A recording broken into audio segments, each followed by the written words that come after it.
Well, hello there, Georgia high school football officials, referees for the greatest football state in the United States. And first of all, I just want to say that hopefully all of you are safe and doing well, that not only you, but your family and your friends. I know this is a very difficult time for each and every one of us. And so therefore, we have to take different measures in order to be able to learn and to prepare for a football season in the state of Georgia. And I know that you're all anxious. We've all been doing a lot of different things. The new norm, as they say. I'm kind of tired of that word. I don't know about you, but I'm kind of tired of that word. But that is reality. And so we're here to provide you some virtual training for the referee camp for postseason eligibility and credit. And so we're excited about doing this virtually. And as you can see, I am one of the instructors again this year, and then I have a new person with me this year, Todd Downs. Todd, say hello to everybody. Hey, Greg. Thanks for this opportunity. This is the new norm, as you said, and we're looking forward, and hopefully this presentation will bring some clarification to some points that we've seen on video that we're looking for a little bit more consistency across the state. Myself, presently, have been a GHSA official for 25 years. The last probably 12 to 14 years as a white hat with GFOA, also in part of the leadership team there. Have been fortunate, like yourself, to have done a state championship game, but by no means are we here to talk about what we've done. We want to make sure we're hoping spread the messages as they want out of Thomaston to all of the referees, and then that the referees can hopefully relay that information to their crews as we talk about Friday and Saturday nights.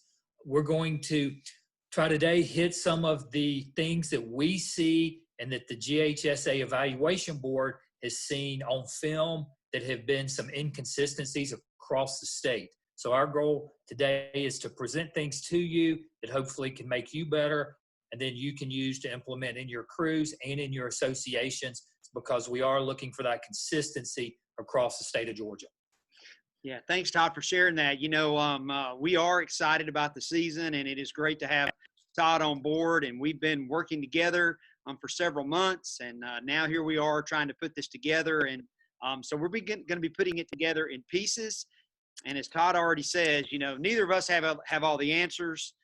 Neither of us think we're better than anybody. We're just trying to be the best that we can be. You've heard me say through the years about striving for excellence. And that's my goal in everything that I do. And so we're going to strive for excellence as we give you this training, virtually. And, we're thankful that the Georgia High School and James Hartle and Kevin Givens have confidence in the two of us to be able to hopefully bring you some things that will help you to be a better official, that will give you tools to make your crews better, and that will allow you to have a successful season. So we're going to talk just like everything's normal, and we're going to move through this training, and we're going to try to give you some nuggets. We'll be just so you'll know the format. So Todd and I will be breaking off. We have 13 different topics that we're going to talk about, and we've kind of split it up. And so you'll be hearing Todd talk about certain things. You'll be hearing me talk about certain things. And we're going to try our best to give you, as Todd's already said, some tools that'll help you to be the best that we can possibly be. 13 sessions, not going to tell you what they all are right now, but I do hope that there will be a link in the YouTube post that will allow you to be able to click on that and get the outline that we'll be going over. And so the great thing about virtual training and on YouTube, you can hit pause at any time and do what you need to do, or back up and go forward. Hopefully you won't be fast forwarding through anything, but you do have that ability. And so what I would say, probably even right now would be a good time just to pause it and to click on that link and to get that online syllabus, maybe print it out, have it accessible to you. That way you'll be able to follow along as we go through this. So Todd, why don't you tell us a little bit about what we've talked about? One of the things that we want to try to do in the area of consistency with this training.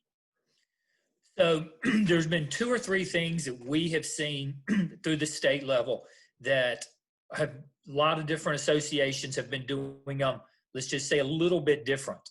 And we want to work towards the goal of saying this is the GHSA way versus saying this is how my group does it, this is how my association does it.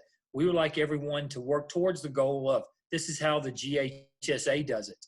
And two of those areas that we're going to hit on during this camp are goal line mechanics, going both into and out of the goal line area, specifically goal line responsibilities, when the deeps are switching from the goal line to the end line, who's going to the goal line when we're coming out of the end zone, et cetera. And then the other big point of emphasis that came up last year in the postseason was what we were just going to call no man's land. And that's having that receiver in a position where he does not establish himself as a lineman or a back. And we need to make sure as white hats that we are really making this a point of emphasis with our wings, because what happened last year, several cases, people were allowed to do one thing during the regular season, then it got called in the postseason, and coaches got very upset. So we're going to talk a little bit about that part during this camp, and then the wings are going to really get that preached upon to them during their sessions of camp for the wing positions. That's a great point. And, we've talked about consistency for as long as I've been doing the camp. We've talked about consistency. And, when you talk to coaches and you have conversations with them about officiating, one of the first things they want to say to you is, we just want consistency.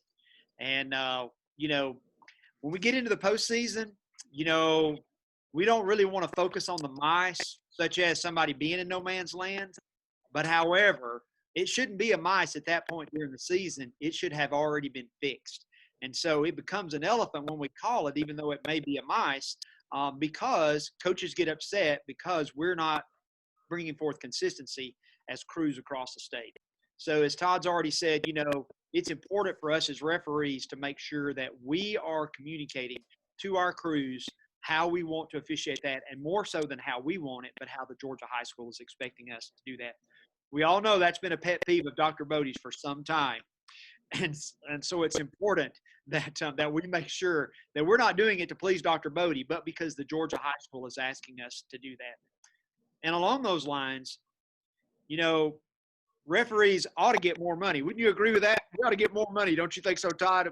Than anybody else? Absolutely. We need to get that done. We all know that we have a little bit more responsibility, and we know that we have to be a good leader.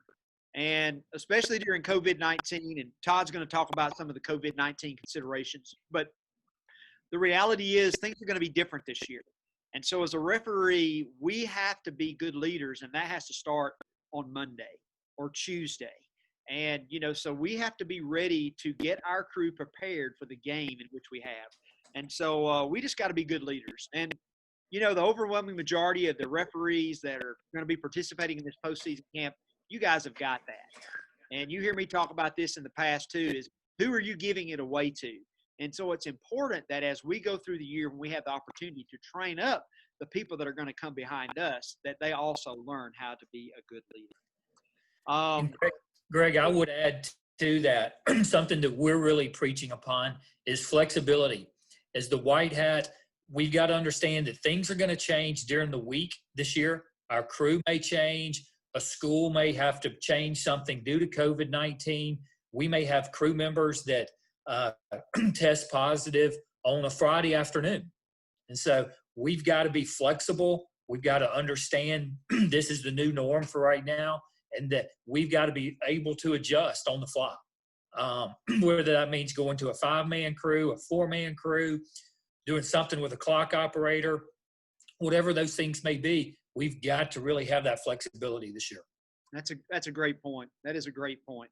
And, the other thing is we're being told that there may be a shortage of officials this year. And so there may be games on Thursday, there may be games on Friday, and there may be games on Saturday. So it might mean that we might be preparing for a couple of different games during a week. So, I just can't, reiterate enough the importance for us to be good leaders, for us to lead by example, and to make sure that we put our crew in the absolute best place to be able to succeed. And I know many of you do that. While this is a postseason camp, And we know that postseason games are all going to be 7-man crews.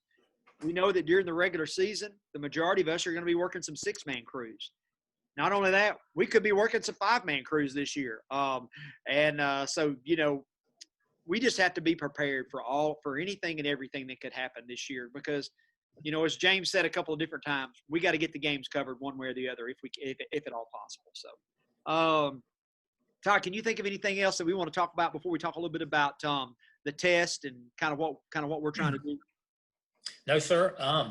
Again, hopefully this is an informative session, and we'll mention this at the end of the camp, but you see our contact information right there. If we can ever be of a resource to you during the regular season or prior to the season, after you've taken this camp and seen this video, please feel free to reach out to either one of us.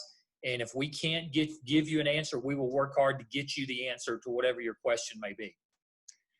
Well, that's true. And so, I'm still planning on doing the place for the road, and I'm also planning on doing my pregame sheet. And Todd's talking a little bit about pregame during one of our presentations. That's one of the points on our outline. And so, we're here for you guys, and we want to see everybody be the best they can absolutely be during the season. So, one of the things that it's going to happen with this training is that there's going to be a test. Normally during camps, we don't have a test. And so there is going to be a test. It's going to be online, and there'll be a link. There's a link in the post or however they choose to get it to you, email, but there will be a test.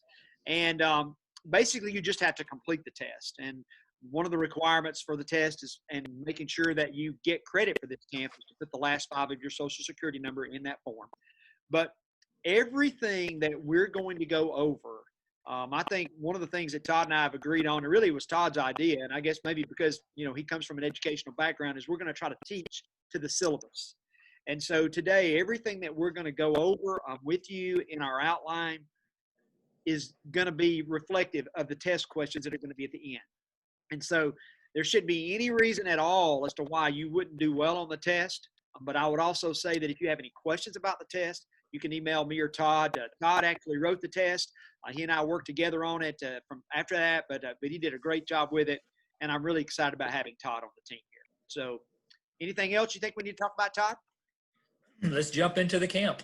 All right, very good, guys. Enjoy the rest of the camp. And Todd will be kicking us off now with the 2020 COVID-19 considerations, followed by a recap of the new rules. I know that you probably already got that in one of the other sessions, but he's going to talk to a little bit about that, and then he'll also be talking about some of the new mechanics. So, guys, have a great camp, and we'll see you at the very end.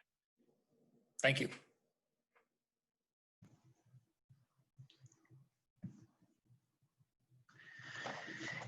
In this session, we're going to look at the COVID-19 considerations that have been adopted from the National Federation and recommendations from the National Federation, and then how they apply specifically to football for the 2020 season. Again, these are considerations and recommendations that have been given to the GHSA for all sports and then adopted specifically for us in football.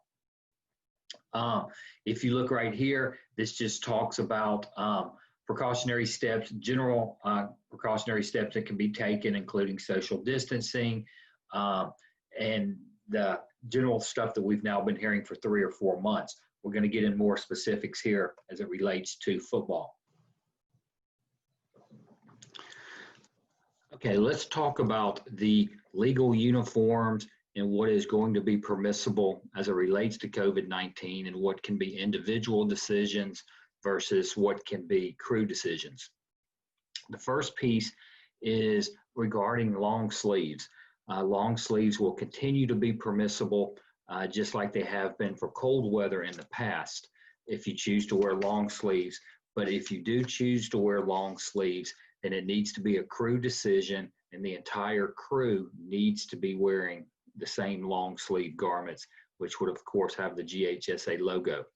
Now, what is new and permissible as it relates to COVID-19 is the ability to wear a long sleeve compression shirt underneath a short sleeve GHSA striped shirt.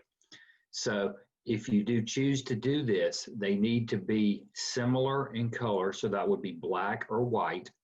And if the crew decides to all wear them, then the crew needs to make sure they are all black or all white. And this can be an individual decision. So you could have half the crew wearing short sleeves with bare skin, and then you could have the other half of the crew that was wearing a black compression sleeve underneath their short sleeve shirt. So just for clarification purposes, it is not a crew decision. It can be an individual decision to wear a compression sleeve. But if you do wear the compression sleeves, they all do need to match. And then the long sleeve shirts are just like in the past. If you wear the traditional long sleeve shirt, everybody on the crew wears it, or everybody wears short sleeve. We do not want to see those mixed and matched. The next one that is permissible this year is air horns or electronic whistles. We have not seen the electronic whistles yet, but several manufacturers are coming out with them, and it's our understanding that they should be available sometime the middle to latter part of August. These electronic whistles are permissible.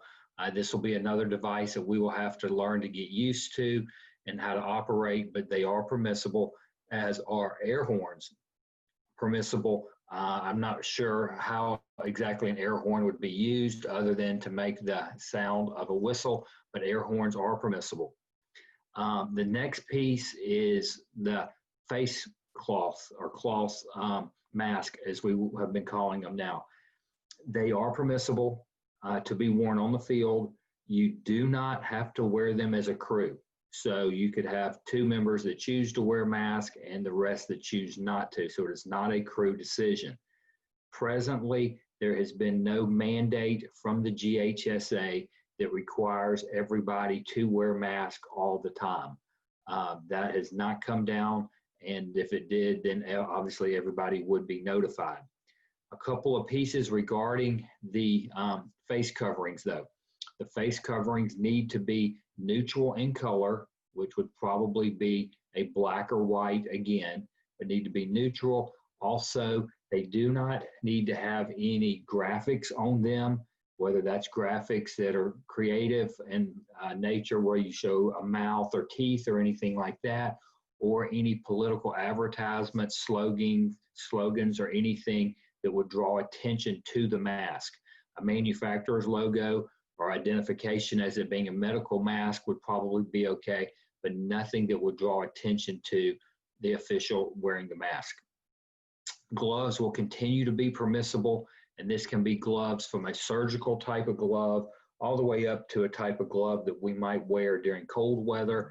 The biggest thing with regard to the gloves is they also need to be a neutral color, probably black or white. And we don't need to be wearing gloves that are going to be drawing attention, being a fluorescent color, or anything that makes everybody aware that the gloves are on. We're trying to make this look as natural as possible with regards to those. So those are the uniform considerations and adaptations that the GHSA is going to allow for this year. This portion right here is something that is a big for football officials. We are not going to be responsible for monitoring social distancing, hand washing, or that any other COVID-19 requirements are being met on the sidelines. We have enough to worry about with what's going on the field, and then of course the coach's box and those sort of things. You may see the coach's box extended further down towards each goal line. That could be something that is coming later. But as it relates to COVID-19 and monitoring if their teams and coaches and staffs are doing the correct thing, that is a responsibility not placed on the game officials on those respective sidelines. Some other things that relate to what we do on the field during pregame. The referee needs to still meet with each head coach prior to the game. The umpire does need to still be involved in this conversation, but can be a safe distance off 6 to 8 feet, just to be a witness to hear the conversation that is taking place between the referee and the head coach.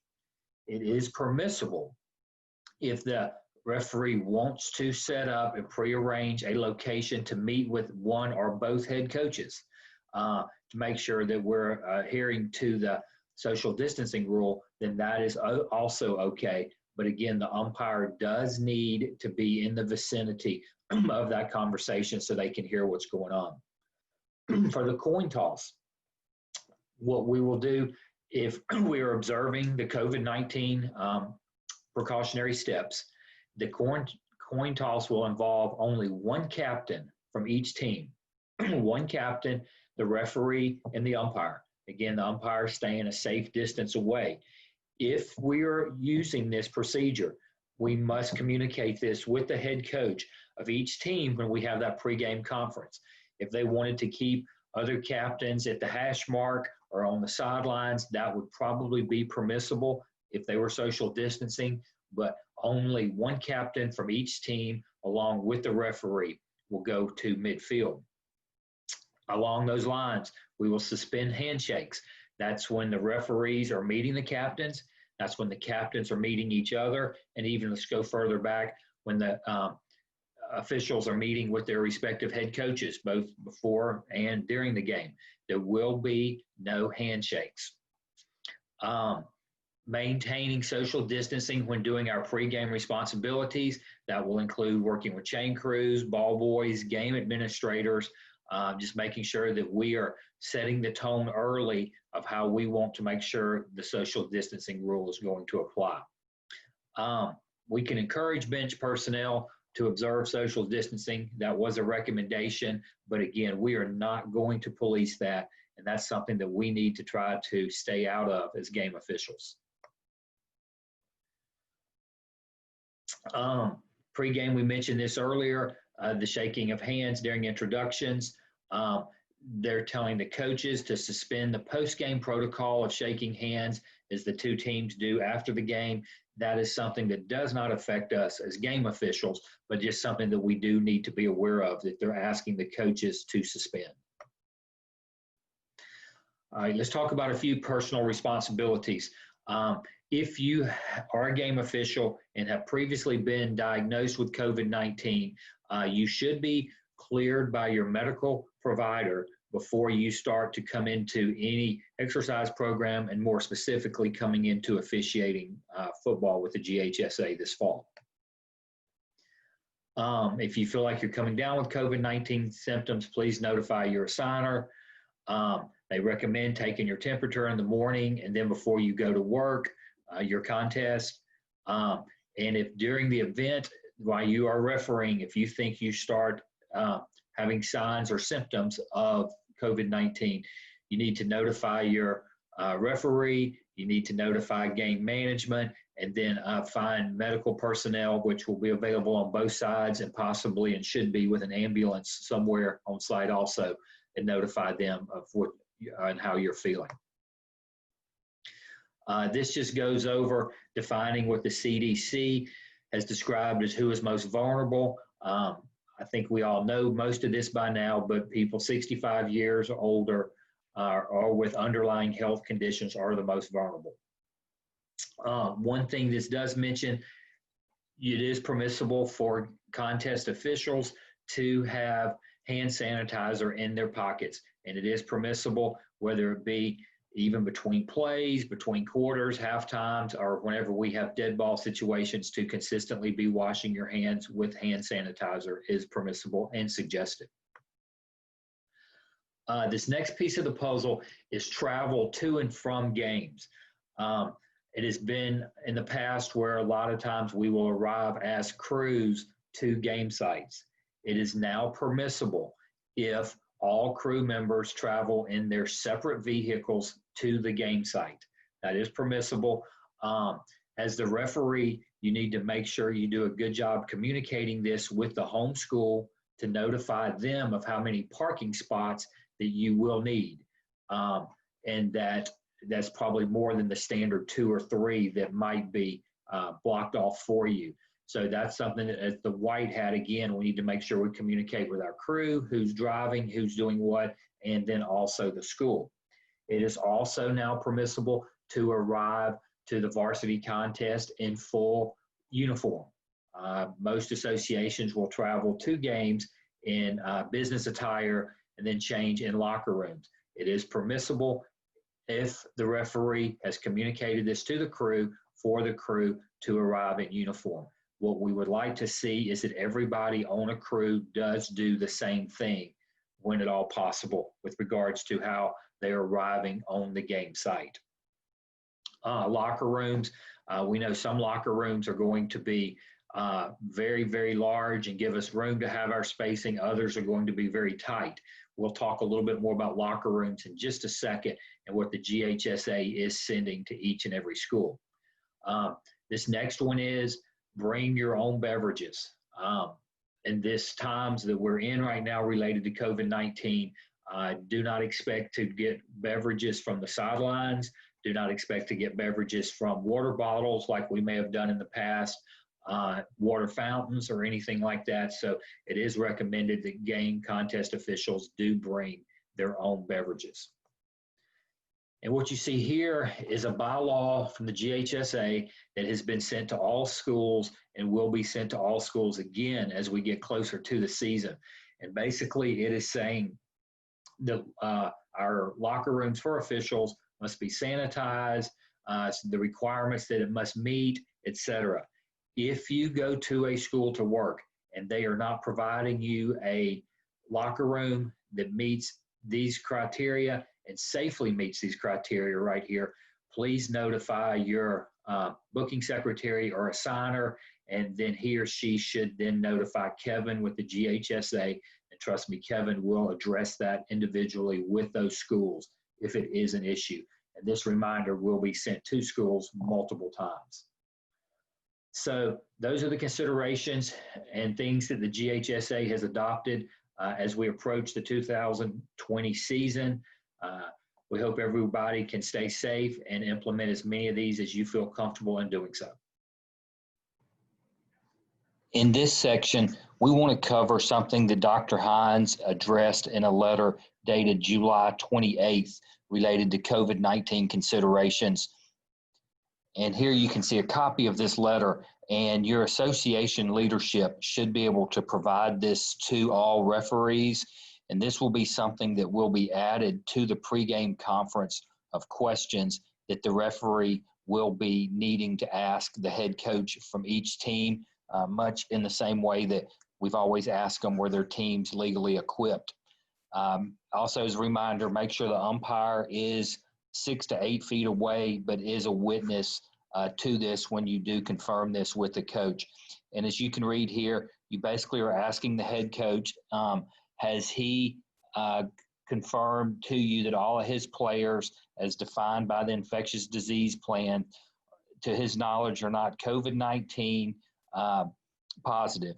And this is just a thing, I guess, that Dr. Hines has wanted us to do, to put an emphasis both on the coach and the schools following the correct protocols, and I'm sure there is a liability piece involved also from the head coach standpoint.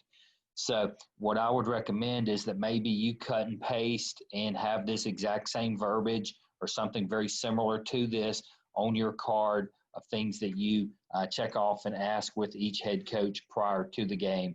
And then again, we have a witness to verify that everything was said and that the head coach did verify that this was a true statement.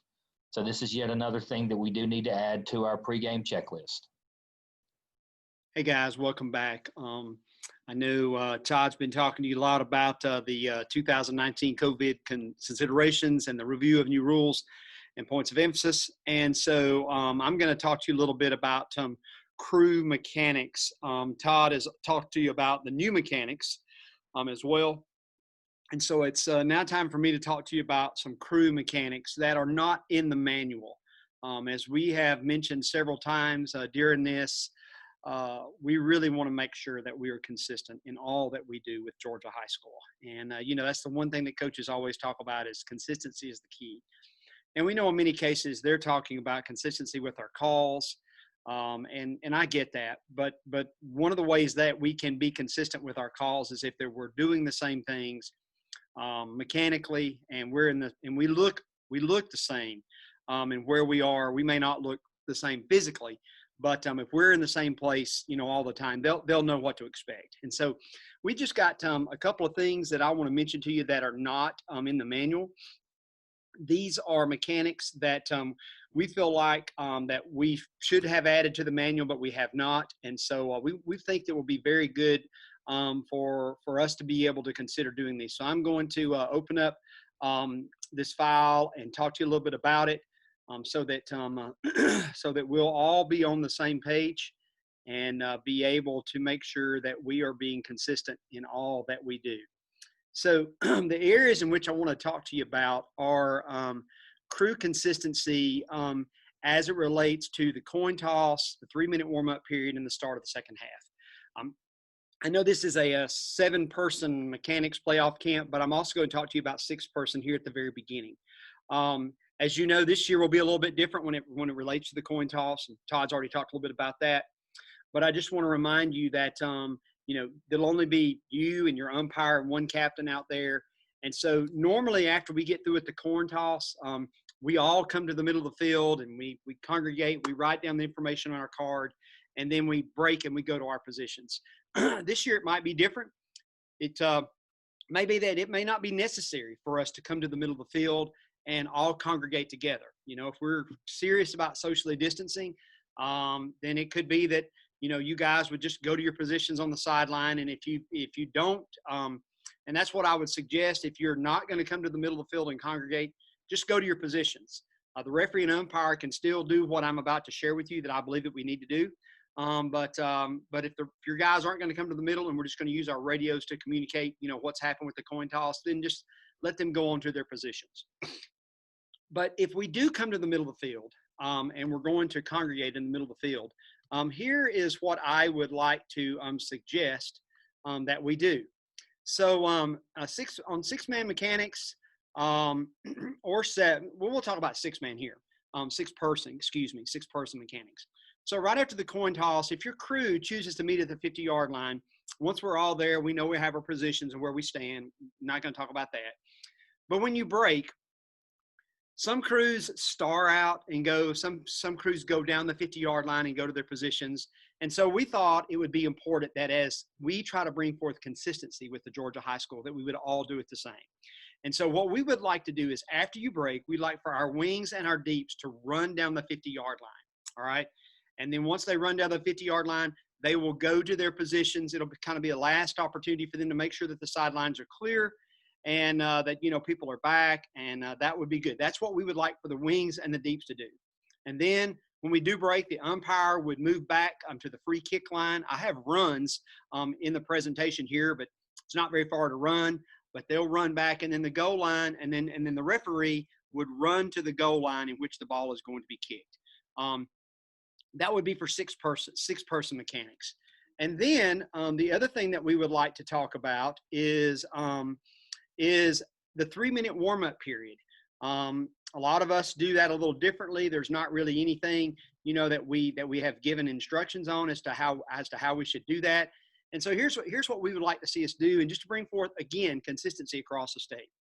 So we know we're all going to be out there before that 3-minute warm-up period started. We know the teams have to be on the field, or they have to be warming up during that 3-minute warm-up period. And if they're not, little hint here, it's a penalty, and it's charged to the head coach, and it's an unsportsmanlike penalty. You might want to remember that. So what we'd like to see is officials, when we get out on the field, we should just be observing our teams that are warming up. And then, once the wings and the deep realize that teams have completed their warm-up period, they should just go directly to their positions in which the kickoff is going to take place. No need for the crew to gather or anything like that. They just need to go to their positions and be ready. What we'd like for the referee and the umpire to do is we'd like for us to be on one end of the goal line, whichever end we choose to be on. And much like we do when we walk out for the coin toss, at the 2-minute period of the warm-up period, let's give a signal. Let's notify one another either on the radio or with a hand raised, and let's walk down together to the 50-yard line.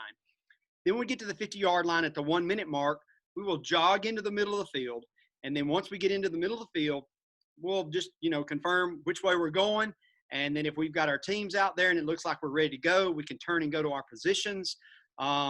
If they're not out there, then as soon as the horn sounds, then we would turn and go to our positions, and that should give the teams plenty of time to get out on the field and be ready to start the second half. And so that's what we would like to do with these mechanics. And this really holds true for both 6-person, and 7-person mechanics. The 7-person mechanics would be exactly the same, with the difference being that the back judge would be in the middle of the field with the referee, both at the opening kickoff and for the second half kickoff. And then whenever your crew breaks, if you meet in the 50, if you meet together, then the back judge would then move back to his position, and then the referee would go. In this particular case, the umpire would run down towards the sideline, the visiting team sideline, with the headline judge and the side judge, and then he would go back up to the free kick line. And so that's what we'd like to do with the opening kickoff. And then as it relates to the 3-minute warm-up period, it'll be exactly the same, with the exception of the back judge would take the place of the umpire, walk down the sideline at the 1-minute mark. They'll come into the field together, and then they would break and then go to the positions. The other officials would just be in their respective spots to get ready to have the ball kicked off in the second half. So these are just some things that we think would, again, bring forth some consistency. It does give the idea that we know what we're doing. We're together with it. And if coaches and administrators and teams, if they see this consistency with us as crews during these times, it will help them to know what to look for as well. So again, this is something that we would like for everyone to do, to put into place this year, and we'll definitely get this into the manual for 2021. And so I just wanted to share that with you, and we'll move on to the next topic. Hey guys, I'm back, and going to talk to you a bit now about intentional grounding. As we know, as a referee, this is a very tough call for us. We sometimes seem to think that the onus is on us completely to make this call, and a lot of times it is. It is our flag that needs to be thrown, and I know I've talked about it the last couple of years at the camp. We've dived into it, but once again, it's an area of concern. We saw a lot of this on the films that we reviewed on the playoff evaluation board. It's one of the points of emphasis this year. And I know that Todd's already talked a little bit about that, but we felt like that we should drill down into it just a little bit. So I'm going to talk to you a little bit about this. I'm going to share my screen again here, and let's look at PowerPoint, and let's look at a few things about what the rule says as it relates to intentional grounding. I had a friend of mine, tell me that, as officials, when we make decisions based on rules, they're defendable. And a lot of times if we do that, if we have to go back to the actual rule to make sure that we are making decisions. I also had a situation one time where I got into a disagreement, I guess, won't say it was an argument, with a very senior official before I became a white hat. We had intentional grounding, but he was calling it an illegal forward pass. And I said, no, we've got intentional grounding. He says, no, we've got an illegal forward pass. And we just went back and forth. A good friend of mine named Paul Cross, until finally I realized, or he convinced me that I was wrong, or that he was right in the fact that the foul that we had was an illegal forward pass. We had intentional grounding, but it was an illegal forward pass. So an illegal forward pass is a foul. Illegal forward passes include a pass after team possession has taken place during a down, a pass that is beyond the line of scrimmage, a second or subsequent forward pass thrown during a down, and then here D and E is where we have what we call intentional grounding. A pass intentionally thrown into an area not occupied by an eligible receiver. A pass intentionally thrown incomplete to save loss of yardage or to conserve time. Okay? So probably E is a little bit easier for us. It's pretty obvious, to us that whenever, we have someone who is trying to throw the ball away, to try to keep from, losing yards or to conserve time. A lot of times those are fairly easy. The ones that are tough are the ones that when they throw the ball into an area that is not occupied by an eligible receiver. Now, the reality is, if we were looking downfield, we probably would be able to see that. but we're watching a quarterback because as referees, we know that is our primary person, area of coverage. And so we have to make sure that a lot of times that whenever they're rolling out of the pocket and they're throwing the ball and they're throwing it into an area that we may or may not know whether the receiver is there, we're trying to make sure that they're not under attack. And so we have to be aware of that. We also have to consider and think through if the contact that they're in the grasp and as they're trying to throw the ball, we have there is a judgment aspect of intentional grounding. It's not black and white for us. It's a difficult call. And so as referees, we have to exercise good judgment. And I, for one, try to make sure that I want it to be obvious. I want it to be an elephant. You've heard me talk about elephants and mice. I want everybody in the stadium to know, oh, this is for certain intentional grounding. And so due to the growing prevalence of televised TV, one of the most misunderstood rules at the high school level is intentional grounding. Under National Federation rules, intentional grounding is a foul whenever a legal forward pass is thrown into an area not occupied by an eligible receiver, or when it is thrown to prevent loss of yardage or to conserve time. The only exception to this rule is when a passer intentionally throws the ball forward to the ground immediately after receiving the snap. And we know that this year, one of the new rules allows them to be able to do that from the shotgun. And so this is what we need to understand. And so the fact of the matter is that, and I'm not going to read back through this because I think it's probably already been gone over, and you can read this while I'm speaking.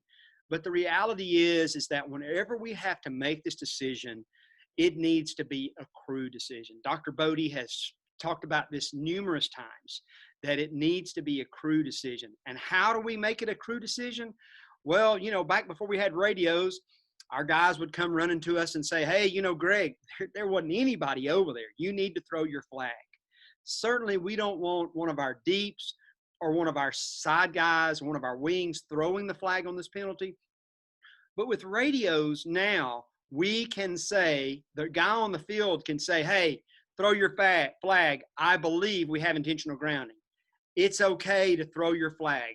I would be that if I had that information, I would throw that flag, then have a consultation with my crew, and then if necessary, wave it off. I think that is better. Personally, I think that is better rather than congregating and then trying to decide, then making a decision, oh, we had intentional grounding, and then throwing our flag. Because remember, the importance, the very last sentence in this slide says the penalty is 5 yards from the spot of the foul and loss of down. And so if you are in a place to where you have no idea and someone on your crew is telling you, hey, I believe we have intentional grounding, throw your flag and throw it where the pass was thrown at that point. It will make us look a lot better from the fact that we don't walk back around and say, okay, well, where exactly did he throw the ball? It will really help us if we're able to do that. So I would recommend that if there's someone on your crew that feels fairly confident that we have intentional grounding, let's throw a flag. Let's talk about it. Let's get all the information.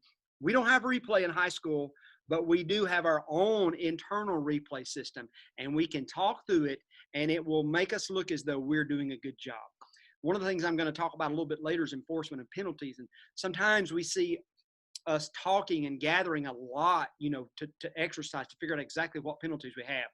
I think this is one play that coaches expect us to communicate. They expect us to get together, talk through this, and make the best decision possible that we can based on the information that we have. And so I would highly recommend that. I'm not going to go back over this slide. I know it was covered in the new rules and points of emphasis.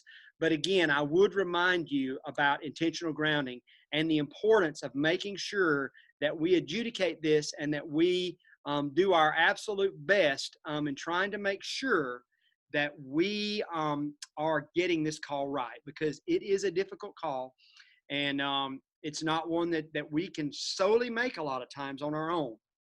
And that's why it's important that this is a crew decision. All right. So that's all I got for you on intentional grounding. We may have some clips for you to look at, but Todd and I are not showing any clips during our presentation. We may have a separate link that would allow you to look at some clips for you to review.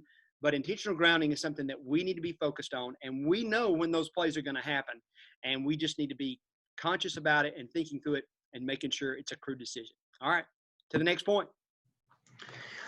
In this session, we're going to take a look at pregame conferences and actually the actions leading up to a Friday or Saturday night game, and what we are doing as the referee and leader of the crew to prepare the crew for a game and all the other responsibilities that are required of the referee during the week.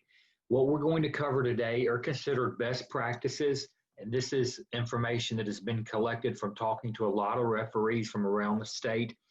This information is not intended to conflict or go against anything that you may have with regards to your local association as it may relate to travel and communicating with coaches, etc.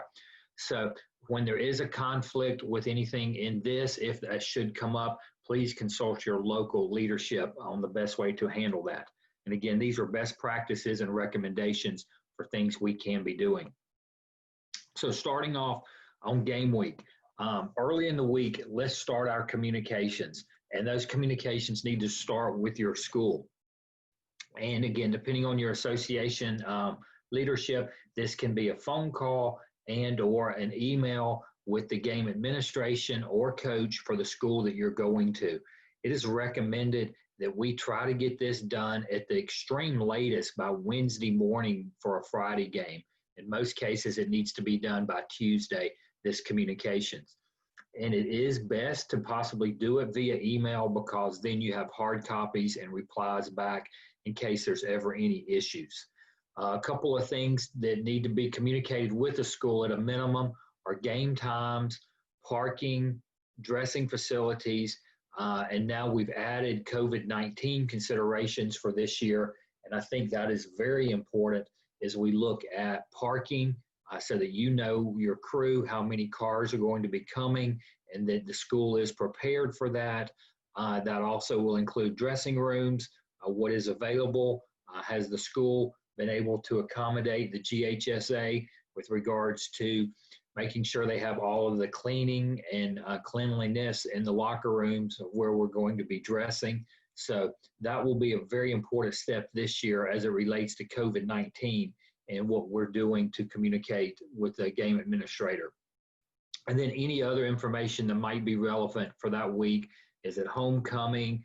Are there any other special events going on pregame, et cetera, that we might need to know about? The next thing is, are we communicating with our crew? And this doesn't matter whether it is a set crew and you work with the same individuals all year, or your association assigns you games and you have a different crew each particular week.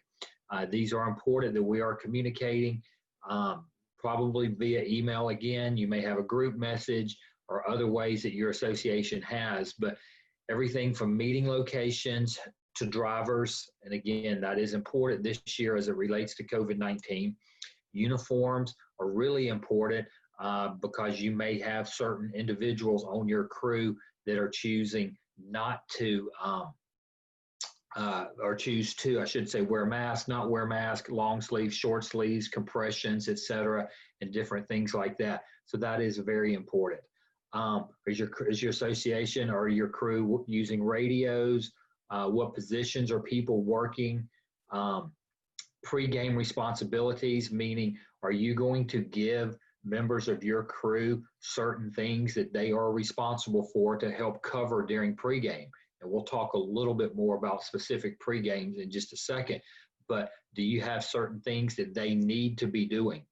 And to jump back to positions for just a second, I think as it relates to COVID-19, that we need to discuss flexibility amongst our crews.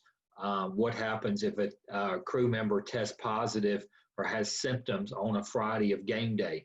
Are we prepared to go to a 5-man crew if it was regularly scheduled to be a 6-man? So those are all things, positions that you might need to discuss with your crew early in the week to help them prepare for the upcoming game. And the last piece of that puzzle is make sure everybody on the crew has phone numbers for the referee, yourself, but everybody has everyone's phone numbers, because A lot of times numbers are stored in apps or stored on laptops, et cetera, and you may not have them, and then they become needed when someone's running late, et cetera. So make sure that we have phone numbers for the whole crew. Other things that we recommend for early in the week, if you have the ability to watch video, watch yourself from the previous week. Look to see what you did good and bad, and maybe pick one or two things that you see yourself on video that you choose as a goal for that particular coming week that you want to try to work on. If you have the ability to watch your previous crew from last week, or possibly even the crew watch those together prior to a Friday night, of course, that will be very good. If your association puts out a video review, you can watch that individually and also share that as a crew. It is permissible to watch video on your opposing teams that you're getting ready to have for that coming Friday night. And you're doing this just to look for tendencies, style of play, huddle, no huddle, pass, run, those sort of things like that. So that is permissible. And then the GHSA training committee does come out with a weekly training video on Wednesday or Thursday before a Friday game. And that is available on the GHSA football training site. And that will cover any topics or anything that has come up from last week's games, including videos that they share, that will be possibly something that will help you prepare and your crew prepare. A couple of other things for earlier in the week. If you have printed materials that you need to do for your game, whether that be penalty charts, game cards, or anything that you will need for that Friday night, go ahead and try to get it done earlier in the week when you have more time versus trying to rush on Friday. And then, of course, pack your bag. We like to say pack your bag, double check it to make sure that you're comfortable that you have everything. And then do you carry extras, extra uniforms? Because we know as the white hat, sometimes everything falls back on us. Do you carry extra uniforms? And then if you do have headsets and radios, are we checking our batteries early in the week, putting radios on chargers, et cetera, just to prepare for later in the week. Game day. So once we reach Friday or Saturday, make sure we leave the house by putting our bag in our car. Does your association have certain travel attire that you have to wear to and from games? Keeping in mind that one of the things that we are adjusting for this year is the COVID-19 is being able to travel in full uniform to a game site. So that is, again, something that you have to work with your local association based on their rules, also the school you're going to based on their dressing facilities, and how us as the referees want to coordinate that. Of course, make sure we're staying hydrated and that we're eating. And I would ask along those lines, if you are going to wear masks, that you make sure that you have clean mask as you start to prepare for that game day. And then, of course, no alcohol is allowed at all on game days of which you're going to officiate. Let's talk again about some pregame conference general things. These are not quite specifics yet, but let's talk about some general things, and these are in no particular order. But it is important as you start to decide your pregame style, how you're going to engage the whole crew. You can think back to when you were a student in school, or possibly even still now at work, what are the most effective ways that you can get messages across? So try to find ways to engage your crew, get them involved, give them assignments, give them things to bring to the pregame conference, things to talk about, and that will help them feel like they're totally engaged and also get everyone involved. Obviously, the level of your crew changes, being that if you have an experienced member of your crew one particular week, then your level of prep may be different. If you are with the same 5 or 6 officials every week and you're a veteran crew, the way you approach your pregame and what needs to be covered can change. So we have to have that flexibility as referees to make that work. I think it is important to set time standards within your pregame on Friday. so that if we get to a school at a certain time, you as the referee say, okay, at this time we need to be dressed. At this time we need to be into pregame. This is the time we want to end, and set goals and set those standards up front so everybody knows what you're dealing with, and that will keep you on time and also keep you structured. Also, keep in mind that once we get to postseason, at any point in time, you may have a GHSA rep come into your locker room, and that can occur during the regular season, but it's more likely to occur during the postseason. And that GHSA rep wants to see that you have structure and that you are doing the things to prepare for the game. And one of those will be by being on time and having time frames in which to do things. Other pregame things are the GHSA and association concerns that need to be addressed, crew concerns from your previous games or games last week. It is important to discuss the styles for each school and or coach. As we know, different schools play different styles just the same way as they have different coaches and different ways that we need to prepare for that night's games. We treat all the same going in, but we also can discuss styles prior to the game. Facility restrictions and post-game plans. Do the facility where you're working, do we have crowd control issues, getting to and from the field? Do you have sideline restrictions? Are there other things that are related to the facility that need to be discussed in pregame? And then the postgame plans are, where are you going to meet postgame? Are we going to meet the ECO and or PCO? Where we're going to meet them, how we're going to get to cars, et cetera. And that's important to discuss so we don't wait until the very end. Videos, as we discussed, are also permissible to show to a crew during a pregame at a school. If the referee or any other crew members have the equipment to make that happen, there is nothing wrong with that, and it's actually encouraged.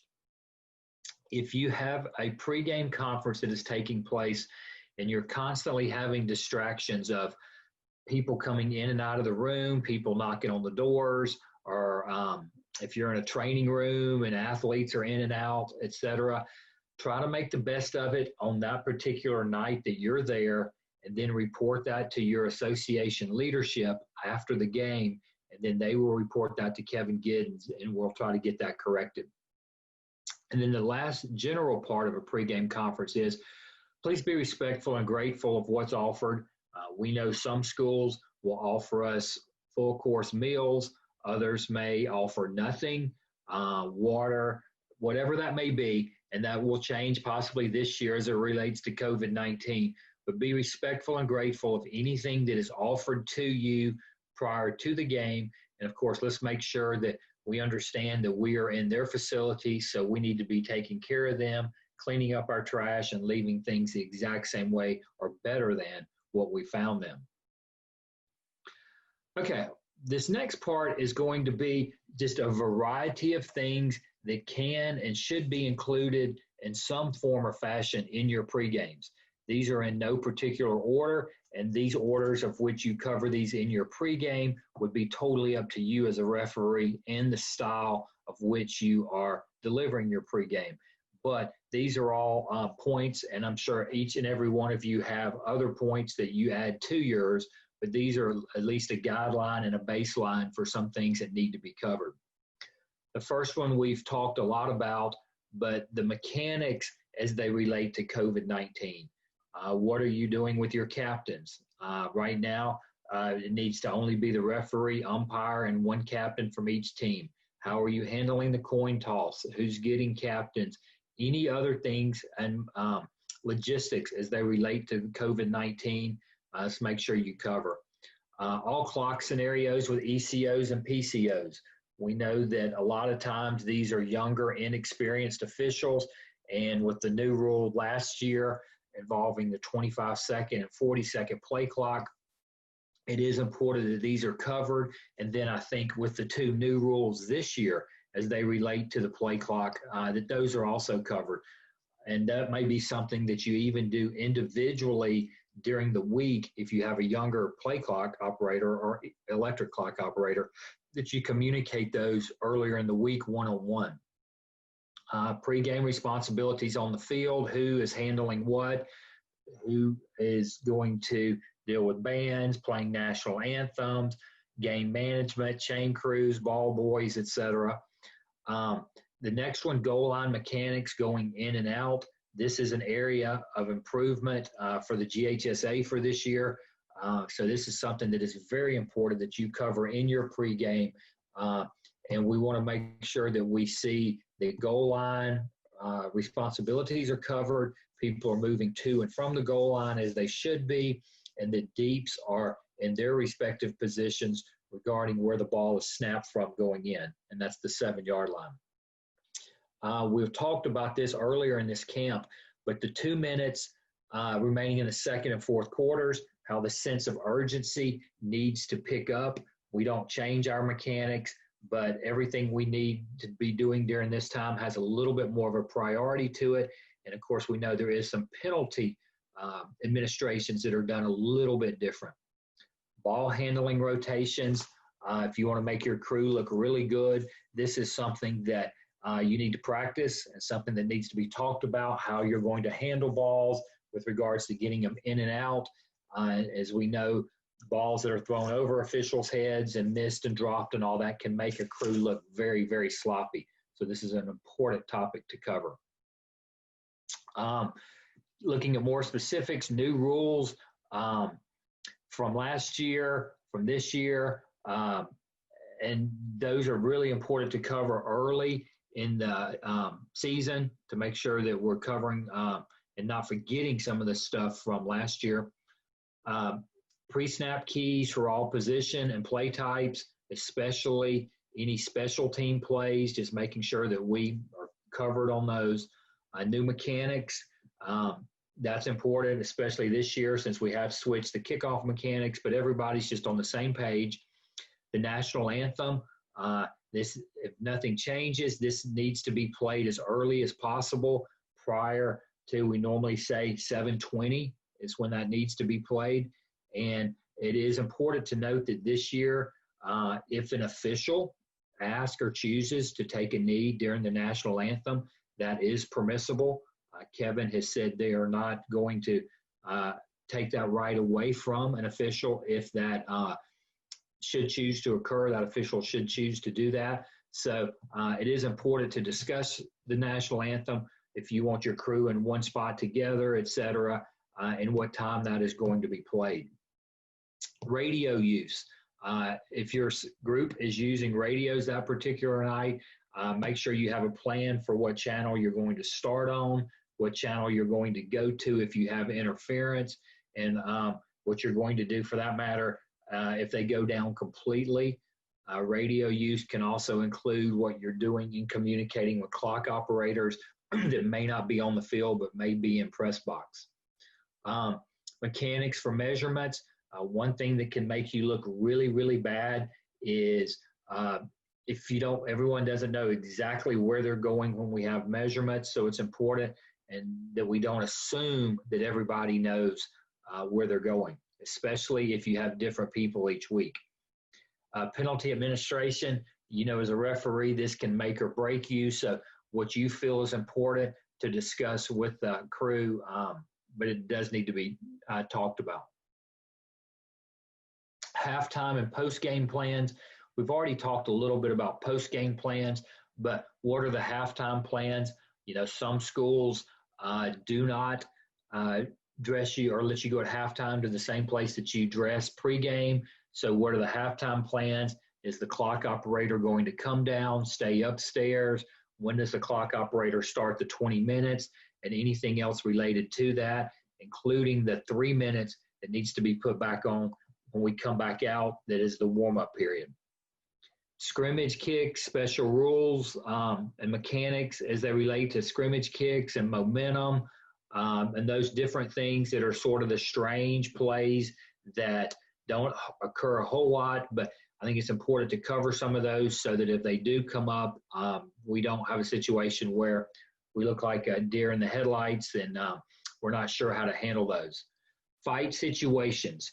It is important to discuss if we do have a fight situation, how we're going to handle that, and specifically how we're going to handle trying to record numbers.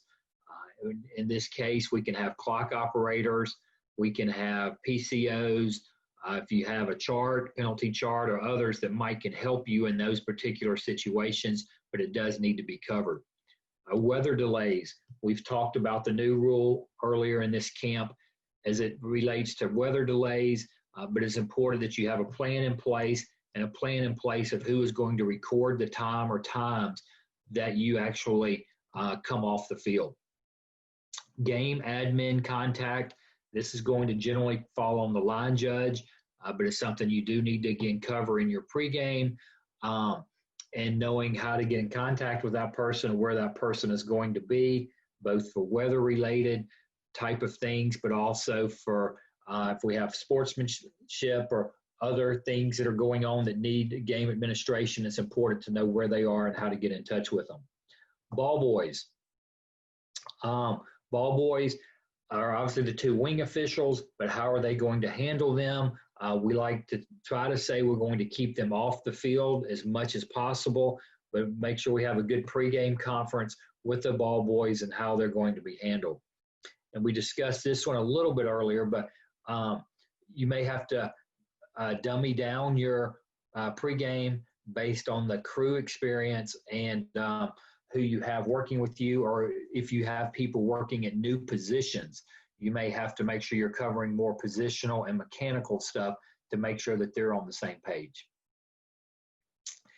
And then a post-game conference. This is a piece of the puzzle that all of the college and NFL officials do a great job of, that I'm not sure we as a high school association emphasize this piece of the puzzle quite as much, but this is an area where we can always get better. So let's talk about a few of these for just a second. Are you having a debriefing with your crew of what just happened in the game, of any penalties or any weird plays or anything that occurred? And this can be as simple as the crew meeting back at the meeting spot, still in uniforms in the parking lot, talking for 5 or 10 minutes. If you're dressing at the school post game, you need to probably do this in the locker room. But are we having some type of debriefing just to help everybody understand what just occurred?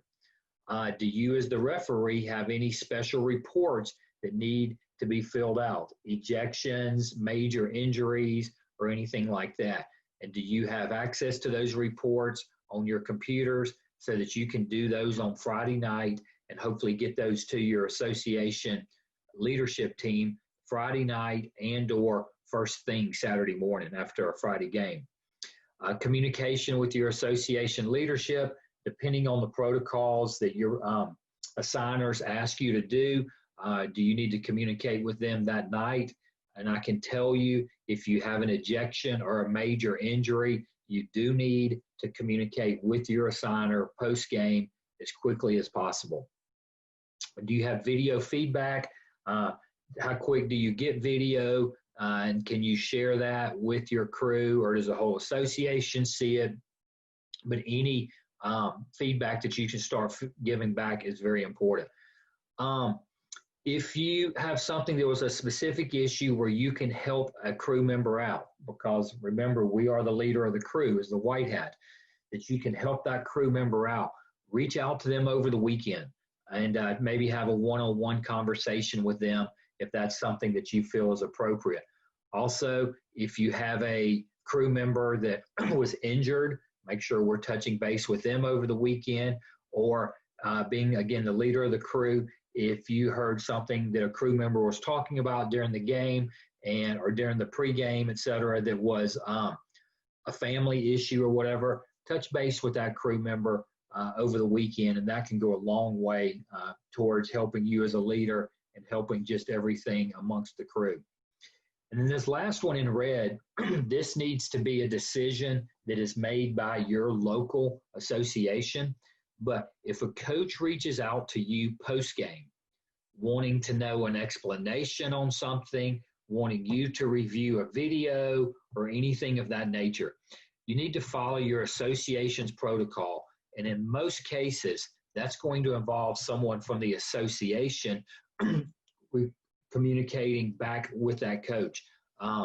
If it's permissible for you as the referee and your association is okay with that to communicate back with the coach, then feel free to do so. But make sure that you're following your association guidelines. And in most cases, that's probably going to be the assigner, president, or leadership from the association that is going to do that. But that is a big piece, because we will be getting communications when coaches are upset, even on Friday nights or Saturday mornings, wanting explanations on things.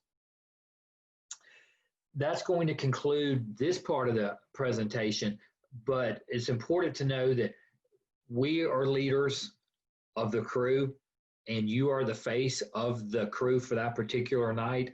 So everything that you have the ability to do leading up to that game to help put everybody's minds at ease is what the whole purpose of the pregame and the prep is during the week.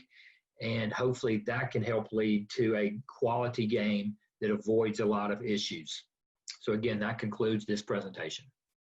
Okay, guys, I'm back again here. I'm going to talk to you a little bit about the 40 and the 25-second play clock. As you know, last year that was new, and not going to spend a whole lot of time talking about that. I know that as the season went on, for myself personally, I got even more and more comfortable.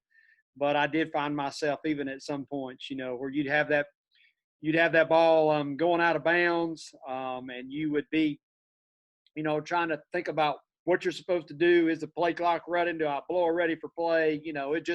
It was really a mental struggle. And so it just really, it kind of started to feel normal, more normal toward the end of the year, but it was a challenge. And, but I liked it. I think it's good. I think some of the stuff that they have came out with this year is good. It's going to help us even more. And so we thought we would just review a little bit of that in our time here, just for a few moments. This is going to be a rather short segment, but what I did want to remind you about is that we do have the new rule change this year about the defensive injury. I'm not going to go back through that because I know that's already been covered. We know that anytime we have a new series, we're going to give the first down signal. When either team is awarded a new series after a legal kick, the play clock is set to 25 and starts on the ready for play. So, it starts with the ready for play. So, so we know that's good for us as well. So the next thing that I wanted to remind you of is the signal, for resetting the clock. Again, that's really, we have radios, so we'll communicate on the radio, but this is to let that coach on the sideline know, hey, you know what, we're resetting to 25. Use both hands if we're going to 40, but we know what that is. So this was something that we shared last year. This is actually in the mechanics manual from last year. The new one is not out yet. But this kind of gives us all the examples. And I know that last year we had some little cards that we gave out at the camp. And I would just say to each and every one of you to make sure that you're reviewing that. That's just a good review, especially when we get kicked back off here relatively soon. You'll be able to know exactly when to chop, when to wind, what's going on, when's 25, when's 40. I think that's very important for us. All right. So, the referee shall have obvious authority to be able to correct timing with the play clock, and I think that is very, very important. So here's really the crust of what I wanted to talk to you about. All right, I hope I'm going to stop sharing my screen here so that you can see me a little better. I hope that last year, we talked about the wave off. We talked about making sure that we would use that wave off signal. That marriage between the umpire and the referee, especially in this scenario, is crucial. I worked with several different umpires last year. And, when I got my guy that I normally worked with, when we started out with, we just got it. We married up. He knew not to move away until I gave him the wave off. For those of you that have been around me very much and you've worked with me, you know that I'm big on the wave off. as a referee. I want my umpire, even though, he's there and he's telling, I'm going to give him time before I blow the whistle, and he's going to have had communication with his center to say, hey, wait till we're ready to go. We did not have a situation last year in any of my games where we prevented a team from getting off a snap in the time frame in which they needed to because they were waiting on us. They just didn't happen. And so I would challenge all of you referees to make sure that you are using the wave off signal, all right? I think it's so important. It will create a flow in your game that everybody will see it, everybody will know, the quarterback will know, and it will just, it's a beautiful thing when you do it and you do it well. And I'm sold on it, and it is in our manual. We have talked about it. We mentioned that is important. Like, even in teams that are running huddle, for me, and I don't know how much huddling we'll see this year with social distancing. I don't know. But if they're in the huddle, I still would wave off my umpire. It's just like, I want to make sure that he knows that I'm ready to pick up that ball and I'm ready to start focusing on my keys. And until then, I need him to be focused on that because I can be doing something else. But whenever I'm at that point and I'm ready, then I can give him that wave off and we'll be ready to roll. And so I just want to reiterate to you, not going back and going over the rules for the 40 and the 25-second play clock. But my point is, the wave off is great. You need to get used to that. It'll help you create flow with your crews. It'll keep things from happening that you don't want to happen in your game. And I think it will be vital. As a playoff evaluation board member, when I'm looking at crews, I'm looking to see if that referee and that umpire, if they've got that chemistry, all right? I want to be able to see them using that wave off because I believe that says, hey, you know what? They're following the mechanics. They're doing as they're being asked to be done, and it will work. And it works at the other levels, and we know it will work at our level as well. So that's really all I got to say. Hey, use the wave off. On to the next topic. In this session, we're going to take a look at what we're going to simply call the rules of two. These are two things that apply when we have 2 seconds left in a quarter or 2 minutes left in the second and fourth quarters. And these are often confused. There's some verbiage that is used that does not apply to the high school game. So we just want to do a couple of cleanups right here to make sure everybody's on the same page. The first situation occurs when there's 2 seconds left in a quarter. And this is not a rule that you'll find in the rule book or anything that you will see in Redding's guide, but this is a mechanic that the GHSA adopted several years ago to help clear up what can happen at the end of any quarter. So what the rule basically says is that if we have 2 seconds on the game clock and the ball is snapped with 2 seconds or less, that is going to be the last play of the quarter, regardless of what the play results are. Having said that, this is not a runoff rule. You will hear the term runoff in the NFL and in the college game, but this is not a 2-second runoff. And to avoid any confusion with other rules and other leagues and associations, we need to try to avoid using the term 2-second runoff. Simplified, the mechanic means this. If we snap the ball with 2 seconds or less on the game clock, this will be the last play of the quarter unless we have a penalty enforcement. A little bit further into it, if the game clock should stop under the natural course of the play at anything under 2 seconds, we can still snap a ball and snap a play under 2 seconds. So if we have an incomplete pass and the clock stops with 1.2 seconds, we do not run anything off. We simply then can have another play, and that would be the last play since it's now occurring under 2 seconds left in the quarter. And it's also very important here that we cover this with our clock operators so that we don't have a situation where the ball is snapped with 2 seconds, we have a quick play, and the clock operator stops the clock too soon, and we end up with time left. So we need to make sure that we teach that and that we talk about that during our pregame with the clock operators to avoid that situation occurring. And again, let's get away from trying to call this a runoff rule and have a better understanding of just what the 2 seconds means. And then the other one is when we reach the 2-minute mark in both the second and the fourth quarter. And as a crew, we need to make sure that this is being communicated amongst all crew members, because several things happen once we reach this 2-minute mark. The first thing that happens is we never want to change our mechanics and what we do, but our sense of urgency and how quick we get the ball spotted, how quick we communicate, how quick we get into our positions, etc., is done with more of a sense of urgency once we get into that 2-minute mark of both the second and the fourth quarters. We don't want to let the actions of the officials be a reason why another play is not able to be snapped. So the sense of urgency will definitely needs to be there. And another way that we can communicate this is that we can have our clock operator, if our clock operator is using a headset and radios, when we reach the 2-minute mark, simply say to the crew, 2 minutes, 2 minutes. And again, once that is done, then our radar needs to be up and we need to focus in our attention even a little bit more sharper during that 2-minute period. And then the last part of the 2-minute rule that is sometimes misunderstood is we do have some options as they relate to penalties once you reach that point.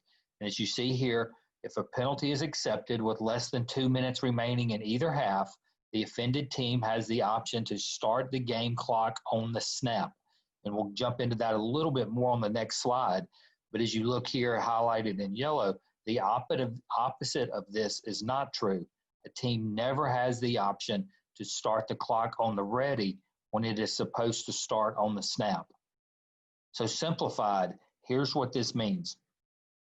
If the game clock would normally start on the ready after the penalty enforcement, the offended team may elect to have the game clock start on the snap. So if the clock should be running, when you give your options to the offended team and or offended team's coach, you need to include, do they want it to start on the snap, or do they want it to start as it normally would after the enforcement? And then the second part of that is, if the game clock would normally start on the snap after the penalty enforcement, there are no options.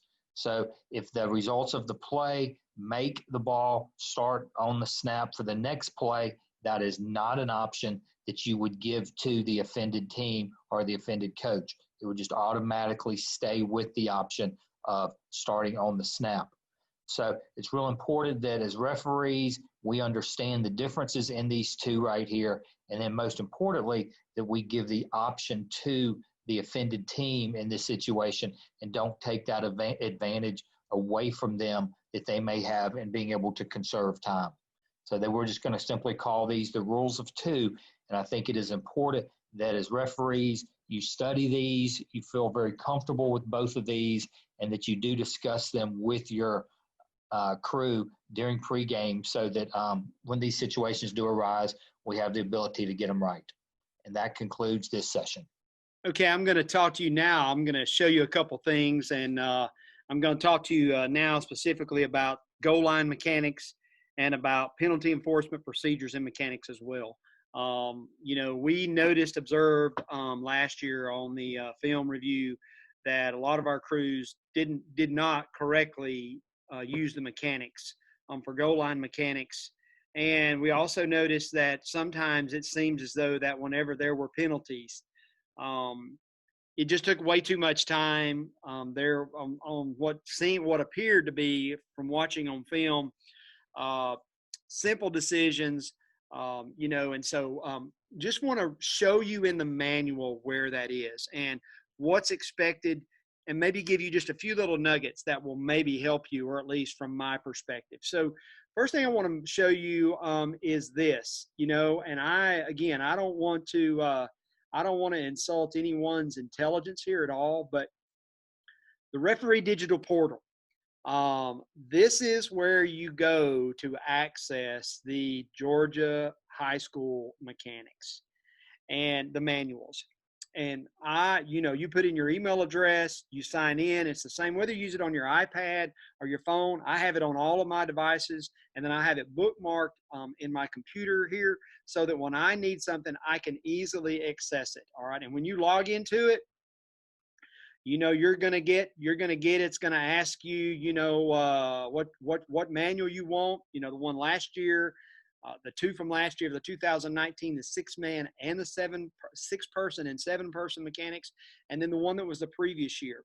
And when you log in, you click that, and it basically downloads it. And so what I'm looking at right now is the mechanics manual for 2019. So try to move this out of the way here.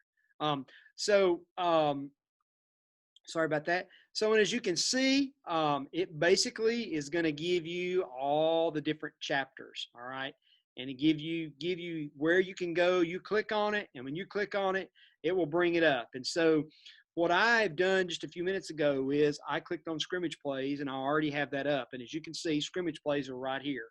So it gives you an easy way to look at it. You can adjust this if you need to. And so I'm gonna push it over just a little, because what I want to be able to show you is this. So when I started this, at scrimmage plays, you can copy and paste this. You can do whatever you want with it. If you're computer illiterate at all, you can do the simple functionality by this. You can send it to somebody. This is a great tool. And listen, this is much better than that National Federation booklet that we used to get that had the officials manual in it. This is much, much better. I mean, and having worked NCAA women's basketball, we get a manual, and this is as good. This is as good as that is. So I mean, this is great, great, great. And so I challenge you to take advantage of this. But all right, so here again, if you want to know the recipe for moving on in the playoffs, you need to know this manual. You need to know your position. And we know that as referees, we don't just know our position. We have to know everybody's position, because we're leading them in pre-games. We're helping them. We have to be able to look at things, and we have to know.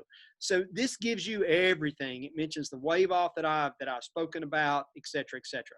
So what I wanted to talk about was goal line positioning and mechanics. We know, and you probably need to remember this because I think this is on the test, the yard line in which goal line mechanics change, all right, or when they go into effect. And so it's important that we recognize that. Someone on your crew should be communicating that. In a 7-man crew, it changes for the deeps at a specific yard line, the 25-yard line, I believe. It changes. And they should be communicating that on the radio, or you should visually see them communicating, hey, where they're supposed to be. But it is important that we realize our areas of coverage. For us as referees, nothing really changes, all right? We're still doing a lot of the same things. But for the umpire, it does change. Now they've got the line of scrimmage. And it should visibly be obvious on film that when you have a snap, when the wings go to the goal line, and that's their automatic move, whether it's going in or coming out. It's important that everyone knows this.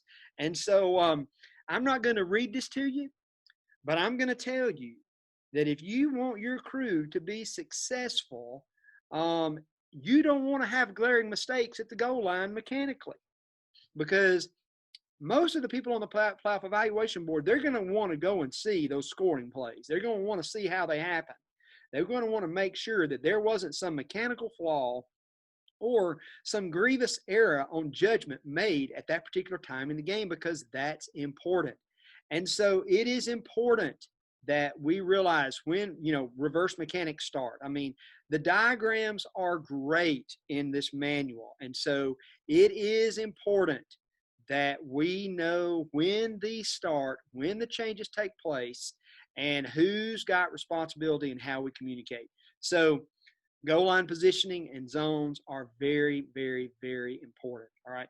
So the other thing that I wanted to speak with you about in this particular segment is about penalty enforcement. All right. And as you can see, I went to chapter 11 of the manual, and it gives you recipe for success. It gives you how to handle these. It tells you how important that penalty enforcement is. You know, you've heard me talk about penalty enforcement before and my formula that I have. And, we're the judge, the referee, we're going to give the verdict. All right. So the guys on our crew, in most cases, they're bringing us the sentence. They're bringing us what's going on. And then we're going to give the verdict. We're going to be the judge. And people are looking for us to be able to give the signal. All right. Okay. We've got this. We got this. Whatever it is we've got to know those, and you better know your signals. I mean, I'm probably not a very good one for that. I've screwed up some signals several times. I'll get turned around on it. But it's not that you don't know. You just get in the heat of the moment, and you just don't think clearly, don't slow down. And that's my biggest problem is I don't slow down. I talk too fast, and I just go from there. And along those lines, when you're using the mic, you got to slow down. And I've got to do better at that as well. And so at any rate, I challenge you to read this section of the mechanics manual. It gives specific instructions, and it talks to you about announcements should be made in a normal tone. Do not raise your voice. Pick you out somebody that you're looking at. Pick out the same spot every time and look there every time. Especially if you're in a game involving TV, the camera will find you. And I'm used to stepping out or walking out and, letting people know what I've got. But when you're in a TV game or you have that opportunity, they'll find you. They always do. And so it's important that you read through this section of the manual, and that you and your crew are comfortable, and that you have this piece of your game down. How you're going to work on fouls, what you're going to do, who's going to communicate. For me, I like for all my fouls to be overcast over the radio, because that way everybody on the crew hears it. And if we start to do something incorrectly, that's a crew mistake. And then somebody on that crew would be able to come back and say, hey, wait a minute, let's talk about this just for a second longer. I mean, if we're getting ready to screw something up, time doesn't matter. All right, we get it right. But on obvious things, I do think that on some things, we just need to move a little quicker. We just need to try to keep the game going with as much flow as possible. In basketball, every time we blow our whistle, everybody stops and everybody looks at you, and it stops flow. In football, when we have flags, we have penalties. If it takes forever for us to get that done, we're going to lose flow. People are going to lose confidence in us. They're just going to think we don't really know what we're doing. And it's important that we do that. So I just wanted to point out to you what was in this mechanics manual. I'm sure that all of you have read through this. Use of the microphone, it gives you some good stuff, in this manual. And personally, I don't like it being printed out. I like being able to access it electronically on my iPad, on my computer. I like to be able to copy and paste it and do whatever I need to do with it. But I think that the manual is great. I give accolades to James and to those who put it together, and how that it is out there. I think it's just a great format. And I know this year you're going to have to purchase it, but hey, if you want to be in the mix for a semifinal or a final, you better purchase it. I mean, there's not a lot of changes to it, but it's important to have the latest and to be up to date. So that's really all I got for you on the as far as positioning.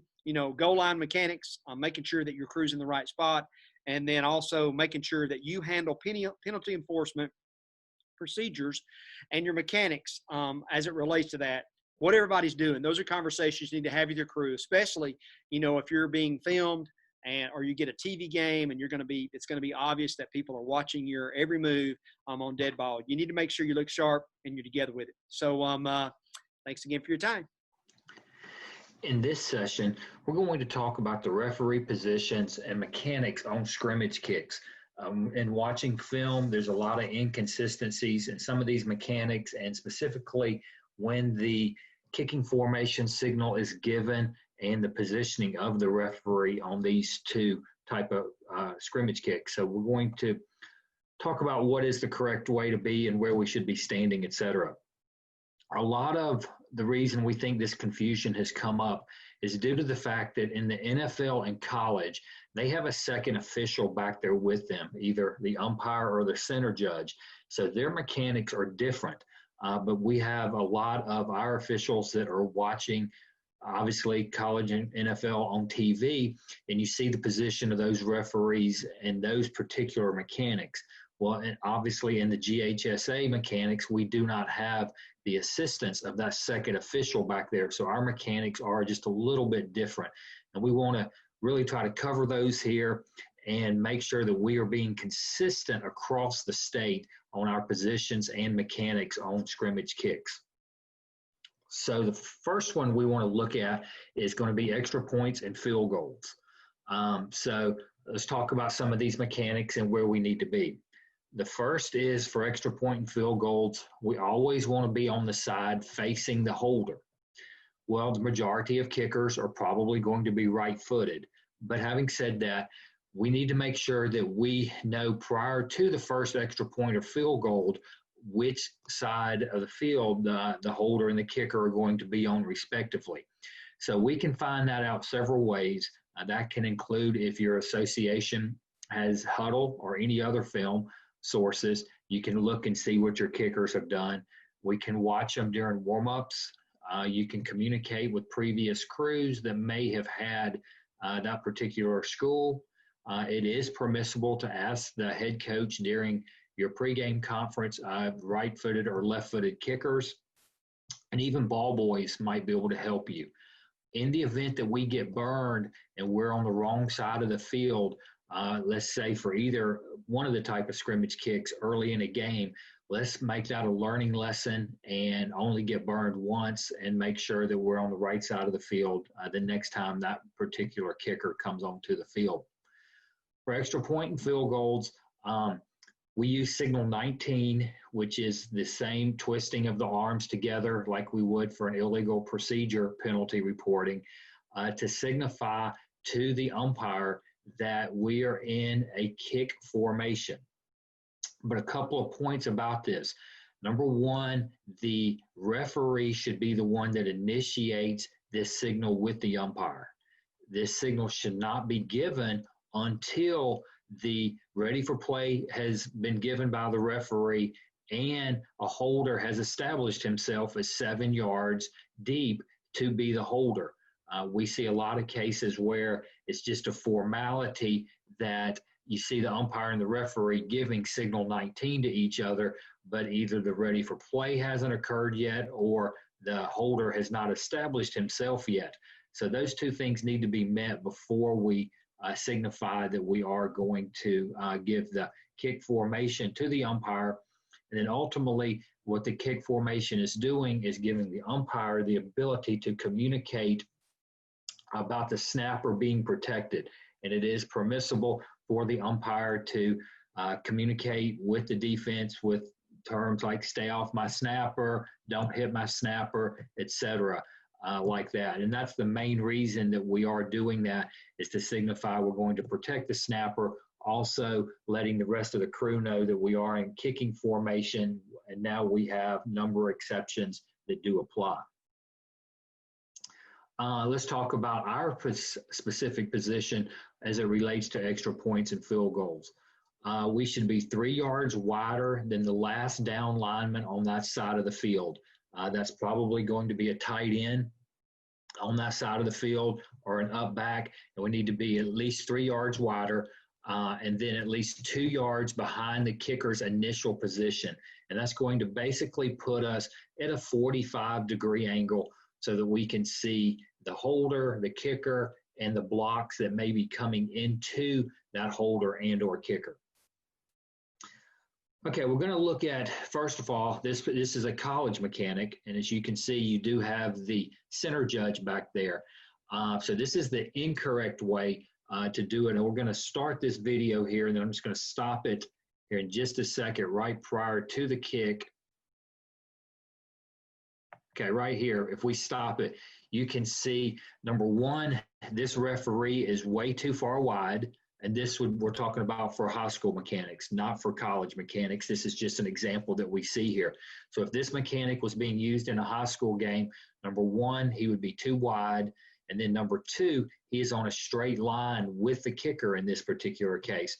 And again, we want to be slightly 2 to 3 yards behind that kicker so that we can see the action as it proceeds in and around the holder right there. So this is an incorrect for a high school mechanic for where this referee would be positioned. Also of note, when you watch this play finish here, it appears that maybe the referee follows the ball just a little bit. We need to keep our attention focused on the kicker and the holder until play is completely established, that everybody is safe and they've resumed their football positions. And then you can check with your official or officials under the upright to see what the signal is, being good or bad. So watch this. I think the referee's head, in my opinion, does turn a little bit and start to have a little bit of ball watching going on. But we'll let the play finish through here.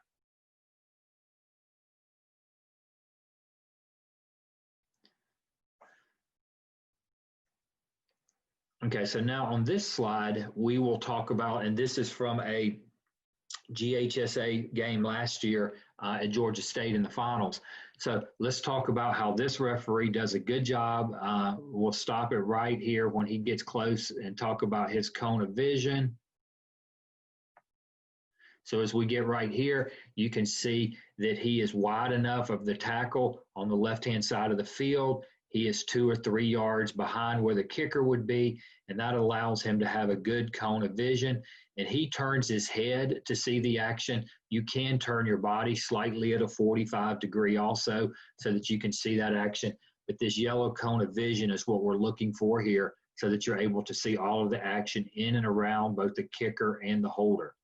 We'll watch this play through. In really good position there.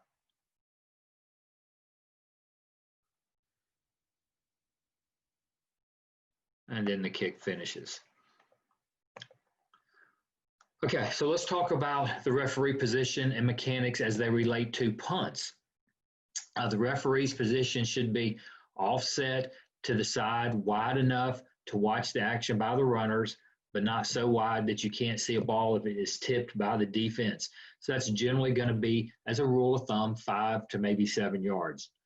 You need to be deep enough behind the punter to not be in the way in case of a snap that should go errant. But having said that, we need to be able to be in a position where we can scramble and stay out of the way of the punter in the event of a bad snap. Always on the kicking side leg here versus a minute ago we were on the holder side facing the holder. Now we're going to be on the kicking leg. And again, let's watch film, warm-ups, previous crews, pregame conferences, etc., to know what footed kicker we are dealing with in this particular case. And again, if we get burned, let's get burned once early. Really should not happen. And then it should never happen again after the first one if we're paying attention at the referee position. Very similar to extra points, we're going to signal number 19 that we have established a kicking formation. In a punt formation, that's going to be a punter 10 or more yards deep.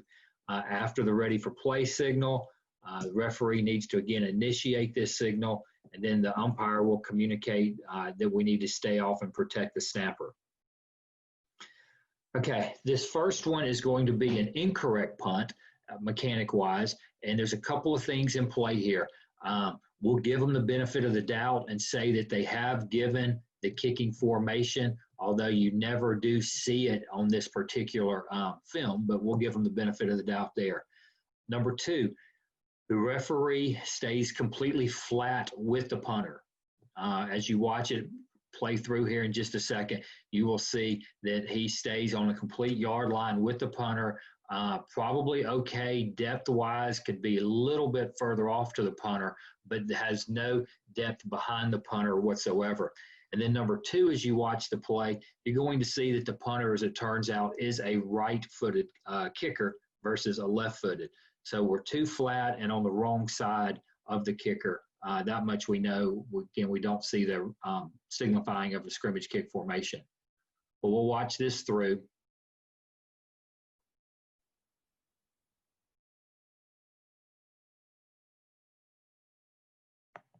So right here, again, completely flat with regards to what's going on here. And we'll go ahead and just let the play through. And not really concerned with the mechanics afterwards for this particular play for what we're looking at. So now let's look at an example here of what is a good punt formation for the referee. If you look, he's probably 5 to 7 yards to the left of the kicker. He's off of the left tackle. He's 3 yards back, angled back, so in a position to see if a snap goes backwards and to protect the action. And you can see the cone of vision that is created right there. So this is a good positioning here for this particular referee. We'll just watch the play develop.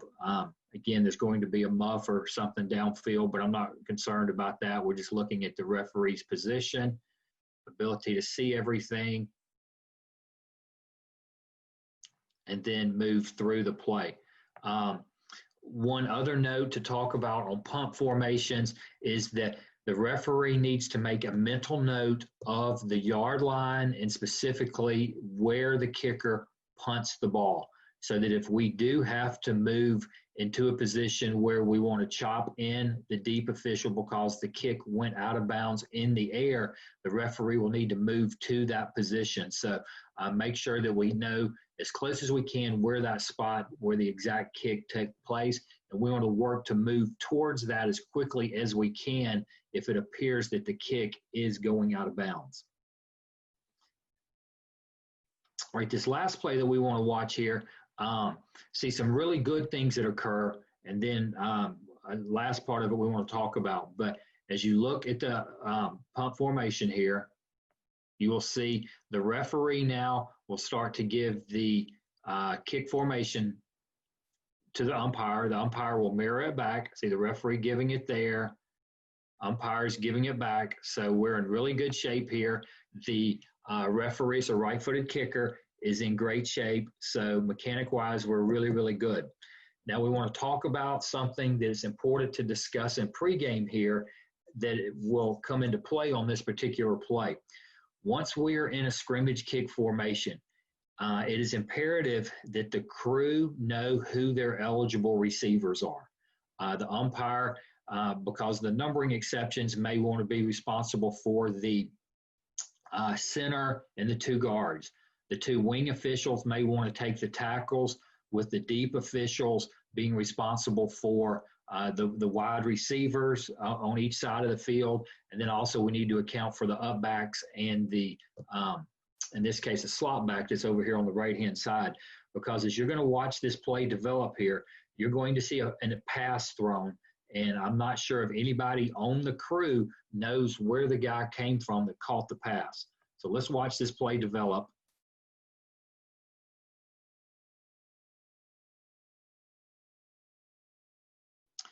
See the bad snap.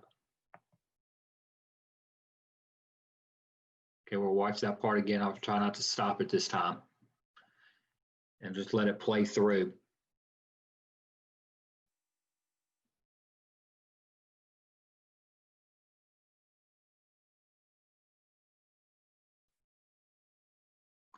Bad snap. And the quarterback just turns and heaves the ball. And you see a ball caught, and I'm not sure anybody on the crew specifically could have told you where that player was when the ball was snapped. And so it is very, very important once we go to a numbering exception rule that everybody knows who is eligible and who is not eligible on a punt, and that those are communicated, so that if this particular play right here happens, and I don't know where he did or didn't line up, but if this particular play does happen, that everybody is ready to immediately know, did we have an eligible receiver or not? And so that will conclude this session on the referee positions on scrimmage kicks. But I know the State Evaluation Committee would really like to see some consistency in these mechanics and where we are positioning ourselves as it relates to the scrimmage kicks of extra points and field goals and the signaling of the protection and when that is taking place, et cetera. So that, again, concludes this section. Guys, I'm back again, and I hope you guys haven't been making fun of Larry, Moe, and Curly back there. They're my friends, and my golf game is nothing like theirs. It's actually worse, but at any rate, I hope you're enjoying the scenery here. I'm here at the church and where I serve, and just in the choir room here where I normally have people singing to lead in singing, and so you're my choir today. And so at any rate, let me get to the next point that I want to share with you. So last year, as you know, was Kevin Giddens' first year as our director over football for Georgia High School, and Kevin's a great guy, and I really like him. And he had some new and great and innovative ideas. And last year, as you know, he introduced the Rubik for our evaluations for playoffs, and there were several of us who were involved in that as far as being evaluators.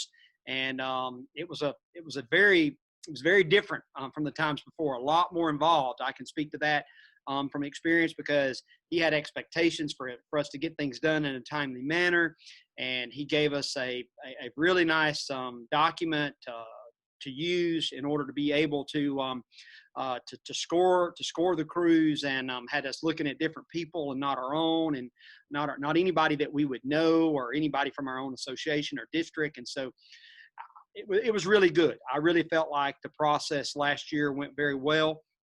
I know that you guys really had no idea, in a sense, what you were being judged on, other than what we normally do. You really didn't have any idea what the Rubik looked like or what was entailed with it, some of you.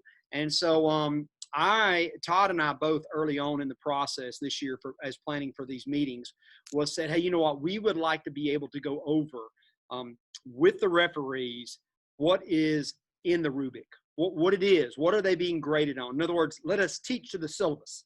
I think you heard me say that in the opening session, that we want to teach to the syllabus. And so what I'm going to go over with you right now is what I know about the Rubik. I had a conversation with one of the individuals, Joe Rice, who was very involved, and he shared with me some stuff in writing that I can share with you. And so I'm going to read it to you. You'll be able to read it yourself. You'll be able to go back and review it. But this is basically what you're going to be looked at. And before I begin to read this, let me just say from my own personal experience as an evaluator, and even as an individual who last year I was not evaluated as for semifinals or finals. In previous years I have been, and I have been fortunate enough to work a state championship. But I would tell you from my own personal experience as it relates to how I lead my crew to make sure that we're doing our absolute best. Obviously, the things that we can control, we've got to cross every T and dot every I. It's got to be, the things that we can control, we got to be in the 90 percentile. I always ask my crews at the end of every game to grade their individual performance and to grade our overall crew performance with a letter grade. A lot of times, you just know when you got an A. You know when you're an A or an A plus. You know when you're close to it. You know that. And so I would ask that each one of you as referees come up with ways to hold your crews accountable so that when you do start coming together, that you have your own checks and balances. One of the ways that your crews are going to be successful is if you can develop chemistry. It doesn't matter what your resume is. It doesn't matter how many state championships. It doesn't matter how many people you have on your crew that have been there and done that before. If you guys don't come together and develop chemistry, you're going to fail. There is no doubt you're going to fail. It is about the team. Hey, I'm a great competitor. I love to compete. I'm not very good when I compete. I want to win, but I want to be a good loser as well. But the important thing is that if you want to be successful, if you want to have success with your crew, you have got to lead, and you've got to lead well. And it does matter. The referee position is looked at more than any other position a lot of times. I mean, I know there's a good balance of people that are on the playoff evaluation board. There's not just referees, and they're all looking at different positions. But I can assure you that if we as referees, if we sneak it up and we don't have a good game, it doesn't matter how good the people are around us. If that person can't lead well and cannot lead a crew through games, then your success is going to be minimal. I just don't believe that you're going to have the success that you're hoping for and achieve the goals that you can achieve. So lead well, and I know that you can. So, and where I was going with this, kind of got off on a tangent there, I apologize for that, is that you need to make sure that your crew films well. You need to make sure that you get a good film. Now, that doesn't mean that we're telling you that you have to go out and hire somebody and come in and professionally film your games. I would not do that. I would not. We did not do that the last year that I was in the mix, and we did not. But I did have conversations with the coaches, be well in advance. I said, hey, look, we're trying to achieve the same thing that you're trying to achieve. We're trying to get to the next round. And here's what we need from you in order to make sure that we get what we need from you. And I know Kevin has put some pretty strong, he's given some strong language to these coaches, how important it is that they get their huddle films to the GHSA huddle account as soon as possible, within 24 hours. The thing about if you record it yourself, then you've got to upload it and you've got to go through all that and you've got to get it there. All right. But I had conversations with the coaches and I said, are you the one that I need to talk to? I need to talk to someone that does your huddle. I need a little bit of our dead ball time. I need you to show me just a few more seconds more than what you normally do. It's going to take a little bit more of their storage, but that's what we need in order to be able to make sure that Georgia High School can see not just that time right before the snap and when the snap is over. That's really all the coaches are interested in from their school's perspective. What we need to be able to see as members of the playoff evaluation board is we need to see a wide view, and we need to be able to see the crew in motion, the mobile box. All right. Then, a lot of these schools, they're doing several views. They've got a wide, they've got a tight, they've got an end zone. And if you have a penalty, then, or you see something, there was a flag on the play, then you can actually go and drill down and see whether the accuracy of the call was there. But I can't stress to you enough as to how important it is that you have conversations with these coaches about who is filming their huddle. Have it with both teams. And then when it gets in there, you should be confident.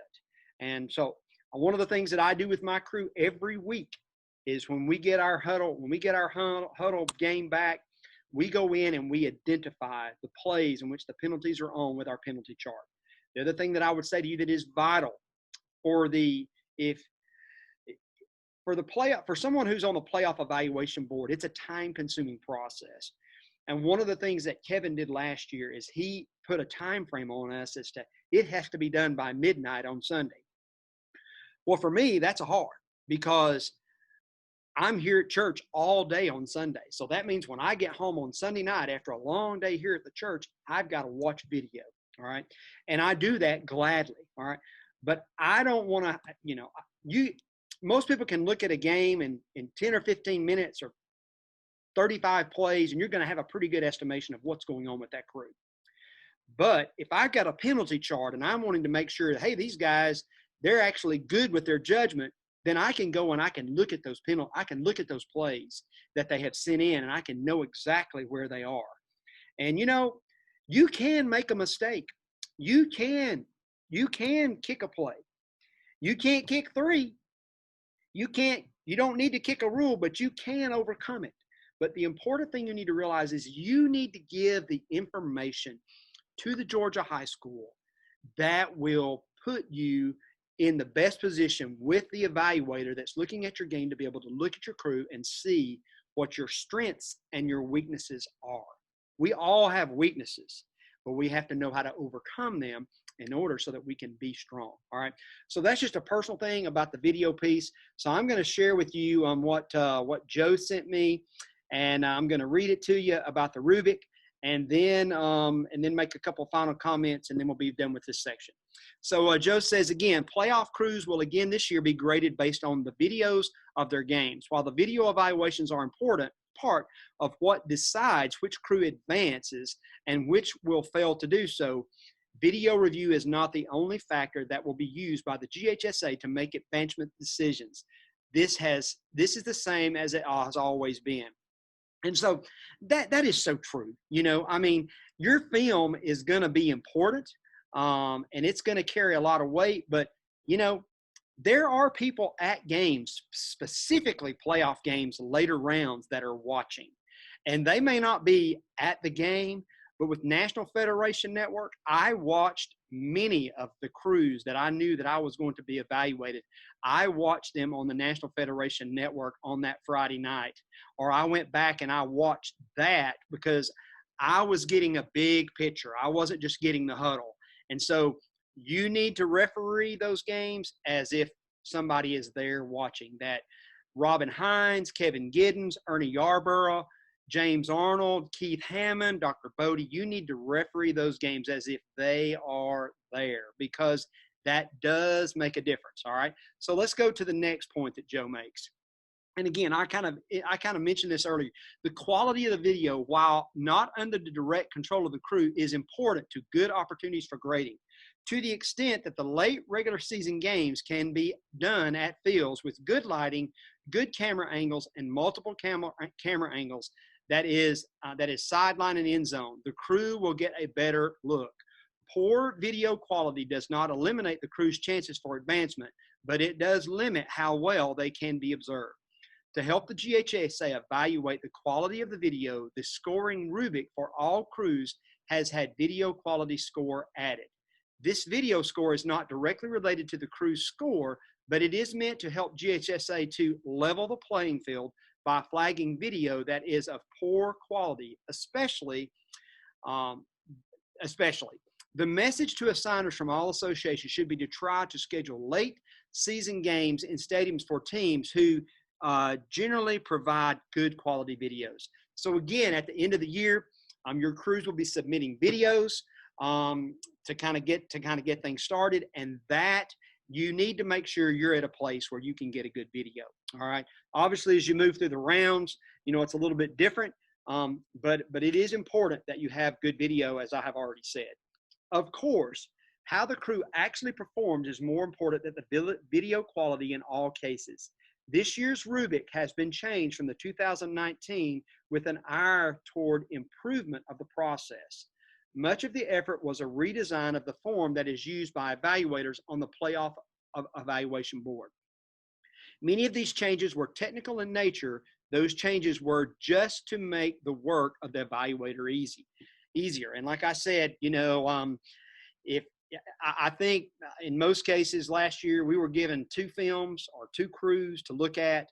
And, a lot of times that film may not come in until late. And sometimes, you just don't know when you're going to get it. And like I said, for me, I was generally taking that on Sunday nights, and it had to be in by midnight that night. So when I got home from church, it was 9 o'clock till midnight looking at video film. And so, it is important that we get a good quality video and as much information as possible, because it will help us. The evaluators, it will make it easier for us.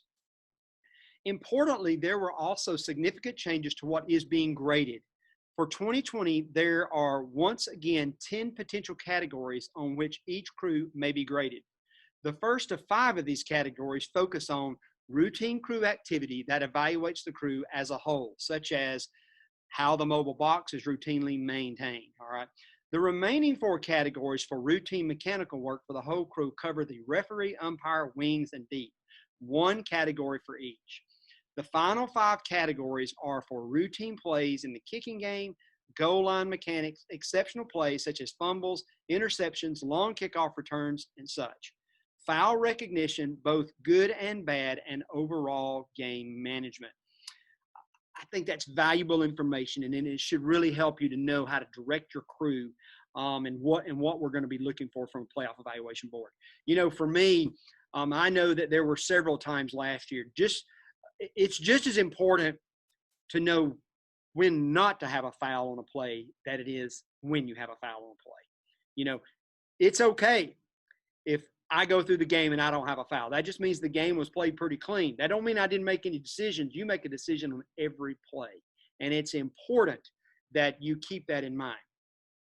Fortunately, the scoring rubric allows for categories to be skipped altogether without docking the crew score.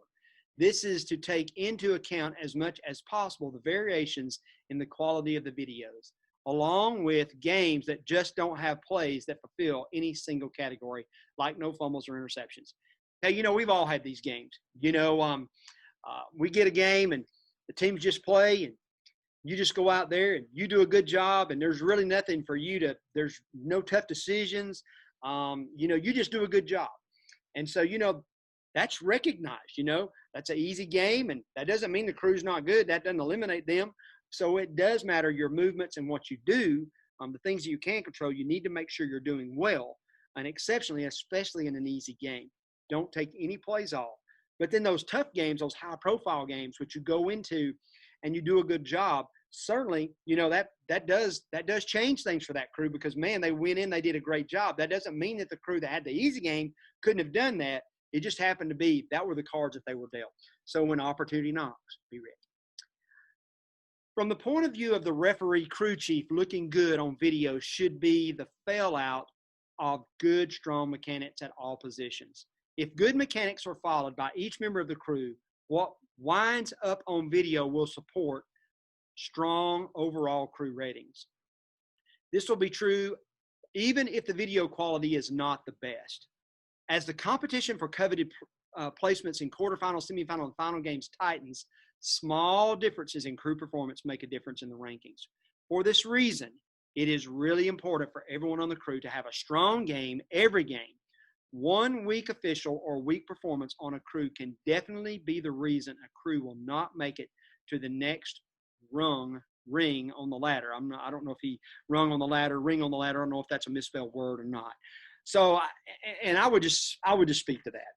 If you're the referee and you know that you have a guy on your crew who's not as strong as the other one, he is your weakling, your weakling, then you need to work to make sure that you as a referee don't label him and you don't put him behind the 8 ball. You give him every opportunity to succeed.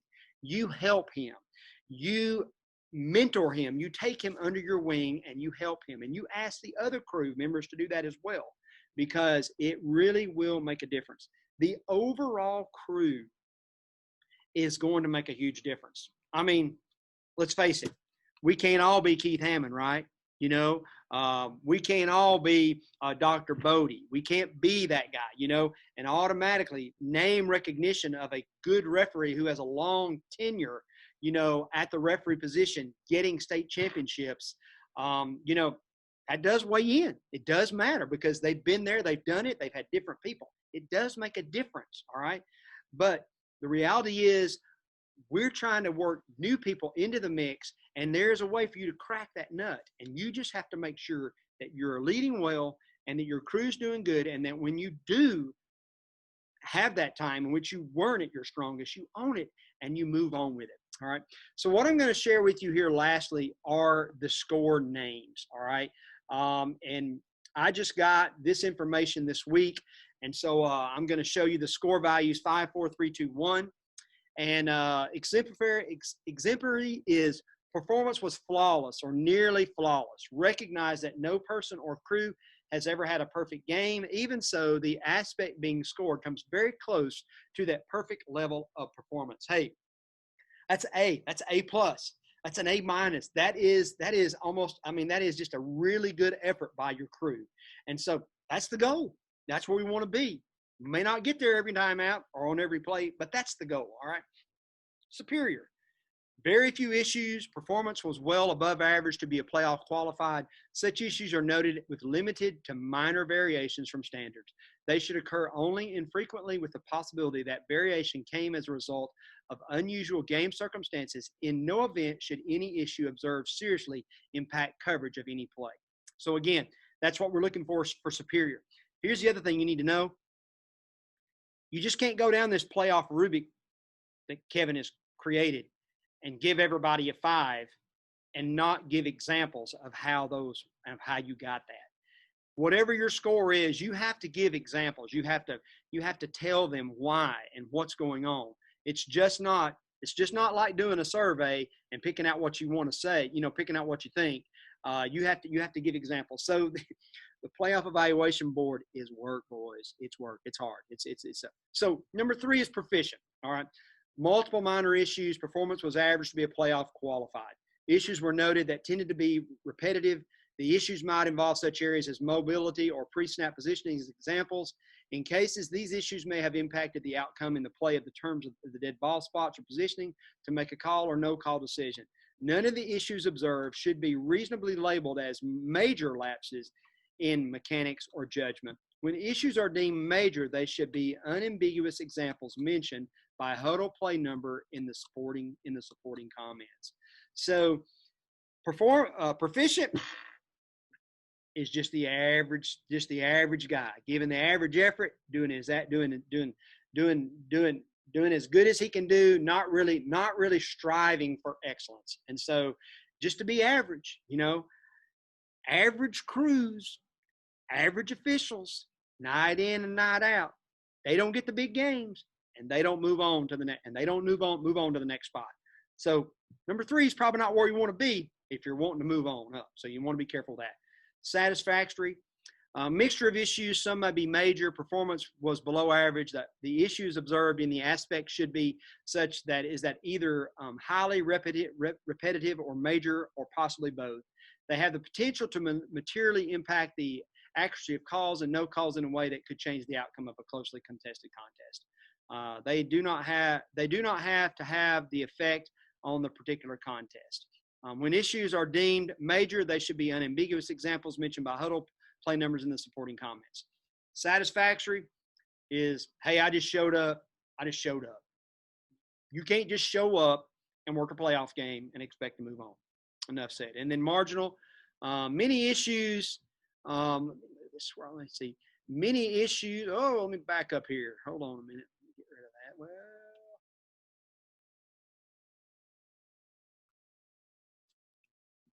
I'm going to move this where I can actually read. There we go. Marginal. Many issues or one significant issue. Performance at this level is well below the average for playoff crews and or individuals.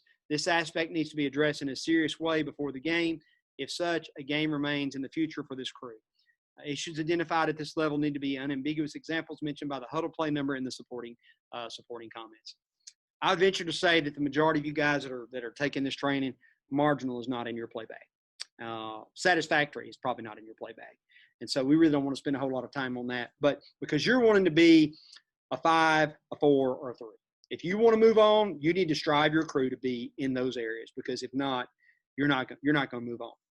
And so I would just like to finish with this. The reality is, I've been on the playoff board for several years evaluating crews, and when you do see the scores, it is tenths of a point in most cases that separate the top crews. I mean, there's not a wide range. Generally, there's not a wide range.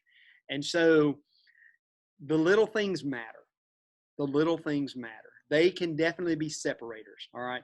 We have some very good football crews in the state. Those that are good, those that are continually, pushing the envelope every year for a semifinal and a final, they're good. It's a hard nut to crack. And we just got to keep working at it to be there. So I would just say, keep striving for excellence. This is what you're being graded by. Don't shoot the messenger. Just take the message. Todd and I wanted to make sure that we were giving you the syllabus, giving you as much information as we could give you so that you can prepare and you can be ready to be able to make a strong playoff championship semifinal run. All right, moving on to the next one. Thank you for your time. Okay, welcome back. You have now concluded the instructional part of the camp. Hopefully it was informative, and hopefully we've been able to answer some of your questions as they relate to COVID and the adjustments and things that we're looking to have to make this year. Also, you can see the consistency that we're looking for across the board in several different things. Excuse me. As we finish up here, we're going to have a test now. You will see those instructions separate to everything that was a part of this. You see our contact information right here. If Greg or I can ever be of any assistance, as we've previously mentioned, please let us know. And having said that, Greg, any closing words? No, guys, I just want to say how much we appreciate you taking the time out of your busy lives, and especially during COVID-19, to have a care and a concern for Georgia high school athletics. I mean, we all are hearing about how that it's important. Some people are even saying it's essential that these kids have football, and I couldn't agree more. I think the biggest concern we all have is that we're all safe during this time. And so I just pray God's safety on each and every one of you. As Todd said, we want to be as transparent as possible. If there's anything that you saw in the material today that you have a question about, or you'd like to know a little bit more about why we said what we said, feel free to reach out to either one of us. I think you'll find us both to be very approachable. We're certainly striving for excellence, but we're not perfect by any means. But we want to be our absolute best for what we do for Georgia High School. And so, guys, prayers and blessings to your family. I hope you're all safe, and just have a great season. And we look forward to seeing you in person in 2021 for that particular year. We pray that we'll be able to get together in person. And God bless you. Be safe, and make sure you're socially distanced in every area of your life. God bless.